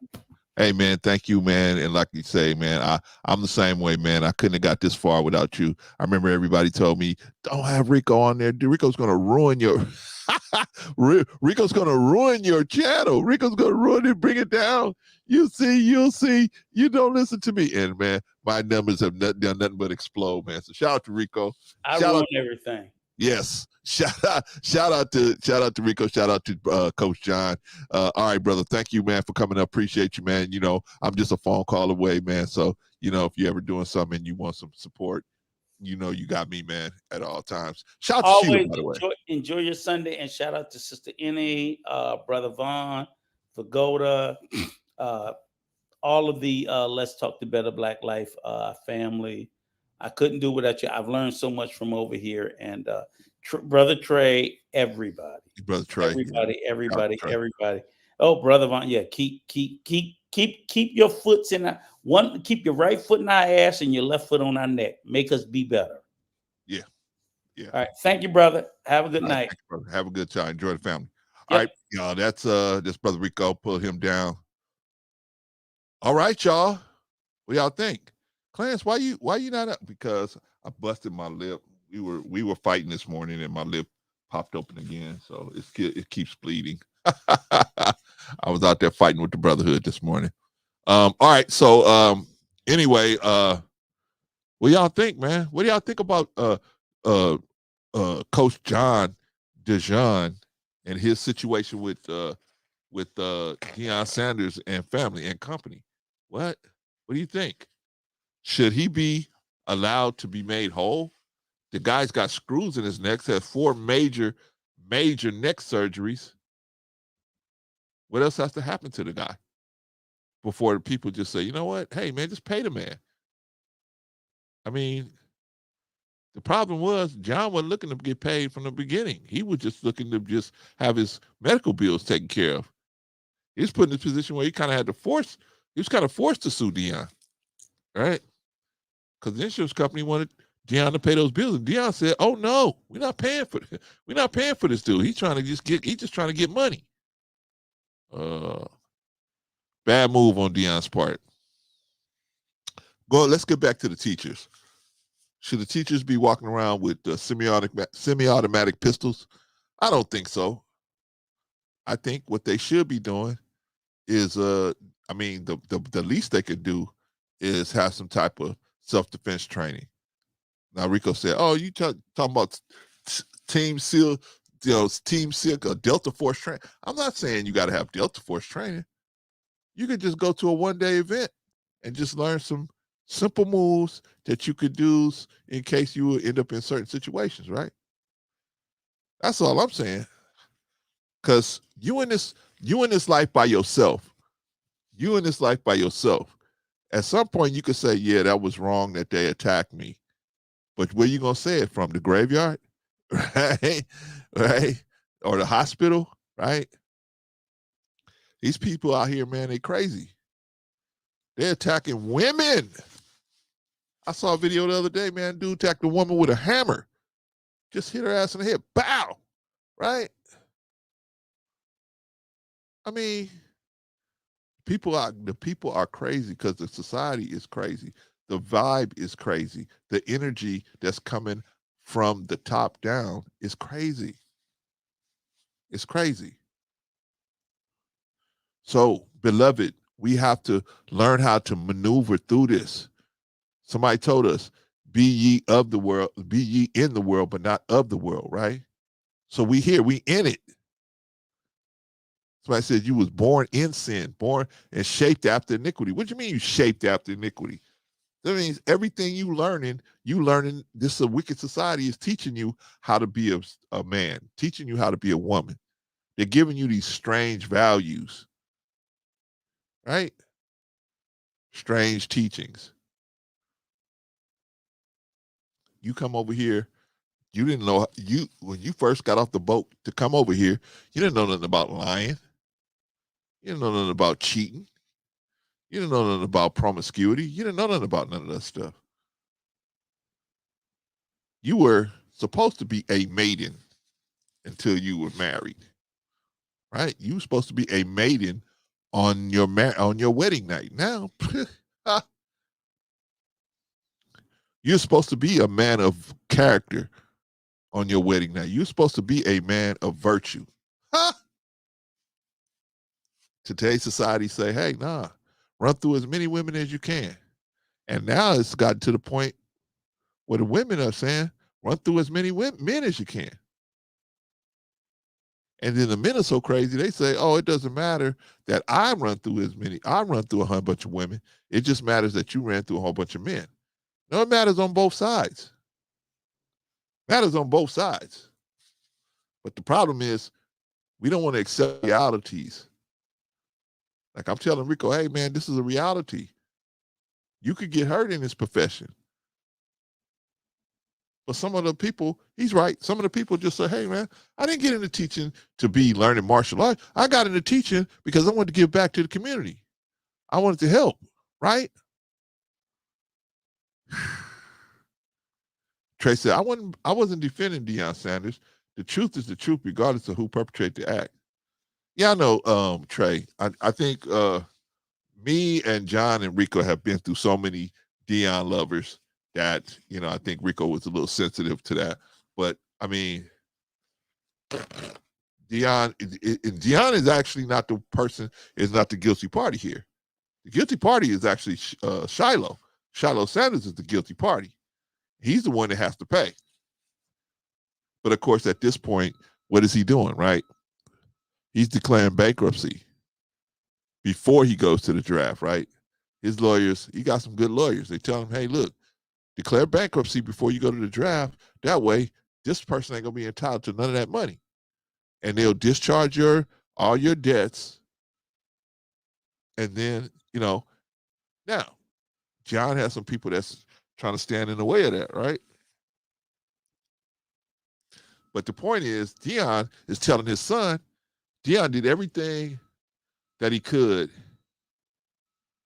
to help his son not have to pay this thing, even if it meant he had to lie, cheat, and steal, right? Yet, I'm a Christian. I'm a Christian, y'all. Until it becomes inconvenient to be a Christian. Now I got to do this. Well, to have my son have to pay this, and Rico is right. The kid could have got some criminal charges brought up on him. That would have really stung. But he just had to deal with this situation here. John didn't want to put the kid through all that, right? John was trying to save the kid from all of that. He was, you know what I mean, from the criminal side of the situation. Some people say, "Oh, you should have did this, you should have did that in the beginning." Not you, Trey. I'm just saying a lot of people said that to us because we done did many shows on this situation, and they said, "Oh, y'all, he should have did this, he should have did that." But John wasn't trying to put the kid away for life or put the kid away for, ruin the kid's career. He just wanted to get, made whole, right? He could have took the kid and went to the district attorney. They easily could have filed charges on him. Easily.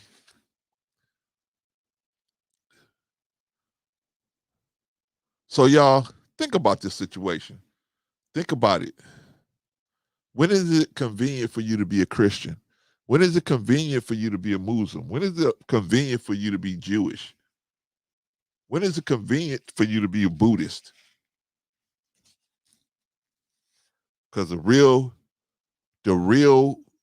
letter of a person trying to live in that life, be about that life, is when you won't do it when it's inconvenient, right?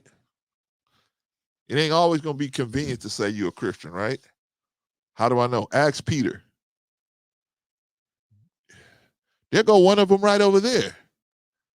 Yeah, that's him. He was with him. They go over to Peter. You know this man that we about to take and put up on this cross? Never heard of him, right? Never heard of him. And he said Peter was going to be his best one. Even Peter fell down. So that's the lesson here, y'all. Forget Deion, forget Shilo, forget that. That's something that John's lawyers have to worry about, right? The reality is, what kind of person are you going to be? What kind of person are you going to be? Are you going to be the kind of person that's, you good, you stand by your word when it's convenient, and then when it's inconvenient, now you don't stand by anything? Pagoda said, even if I convert my religion, I would still be a Jew. Let's talk to Black life. Maybe so, man. Maybe so. But the point is, Pagoda, when it becomes inconvenient, are you going to be less of a Jew? Right? That's the point. When it becomes inconvenient, am I going to be less of a Muslim? Or I'm going to say to myself, man, I'm wrong. I need to get back in line with my goal. Because we all make mistakes.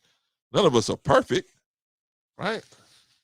None of us are not even Deion Sanders, right? None of us are perfect. But those of us that's not perfect can't go around pointing fingers at other people. Jesse Lee Peterson can't go around can't go out calling people, saying people are an abomination for being gay, and you gay yourself. That's just can't do. That's hypocrisy, man. That's a hypocrite. And the Bible and the Quran tell us, stay away from the hypocrites. Hypocrites don't do nothing but cause problems. When you as a believer connect with the hypocrites, and I don't mean connect with them trying to give them light. I mean connect with them as far as hanging out with them, getting involved in the activities they get involved with, living your life as they live it, gonna be a problem. Anyway, y'all, that's it for today, man. I might have to go to the doctor, man. My lip is just really The blood is just coming down, man. I got to go to the doctor, man. All right, so I'm going to cut this off short. Shout out to everybody who's on the panel today. Shout out to Coach John. Strong performance, very solid. Shout out to Rico. Strong performance, very solid. And shout out to everybody in the chat. Everybody, strong performance in the chat. Way to hang in there, Trey. Appreciate you, man. And shout out to all our mods in the chat, man. Without them, and especially Risa, we would not have the respect of the people that they know that they're gonna come over here play games. They just stay away. Anyway, y'all, I'm gonna close it down, man. We will be back next week. We'll figure out something for next week, and we'll see what we're gonna do. But I'm gonna close it down, y'all. I might have to go to the hospital. All right, y'all. Peace.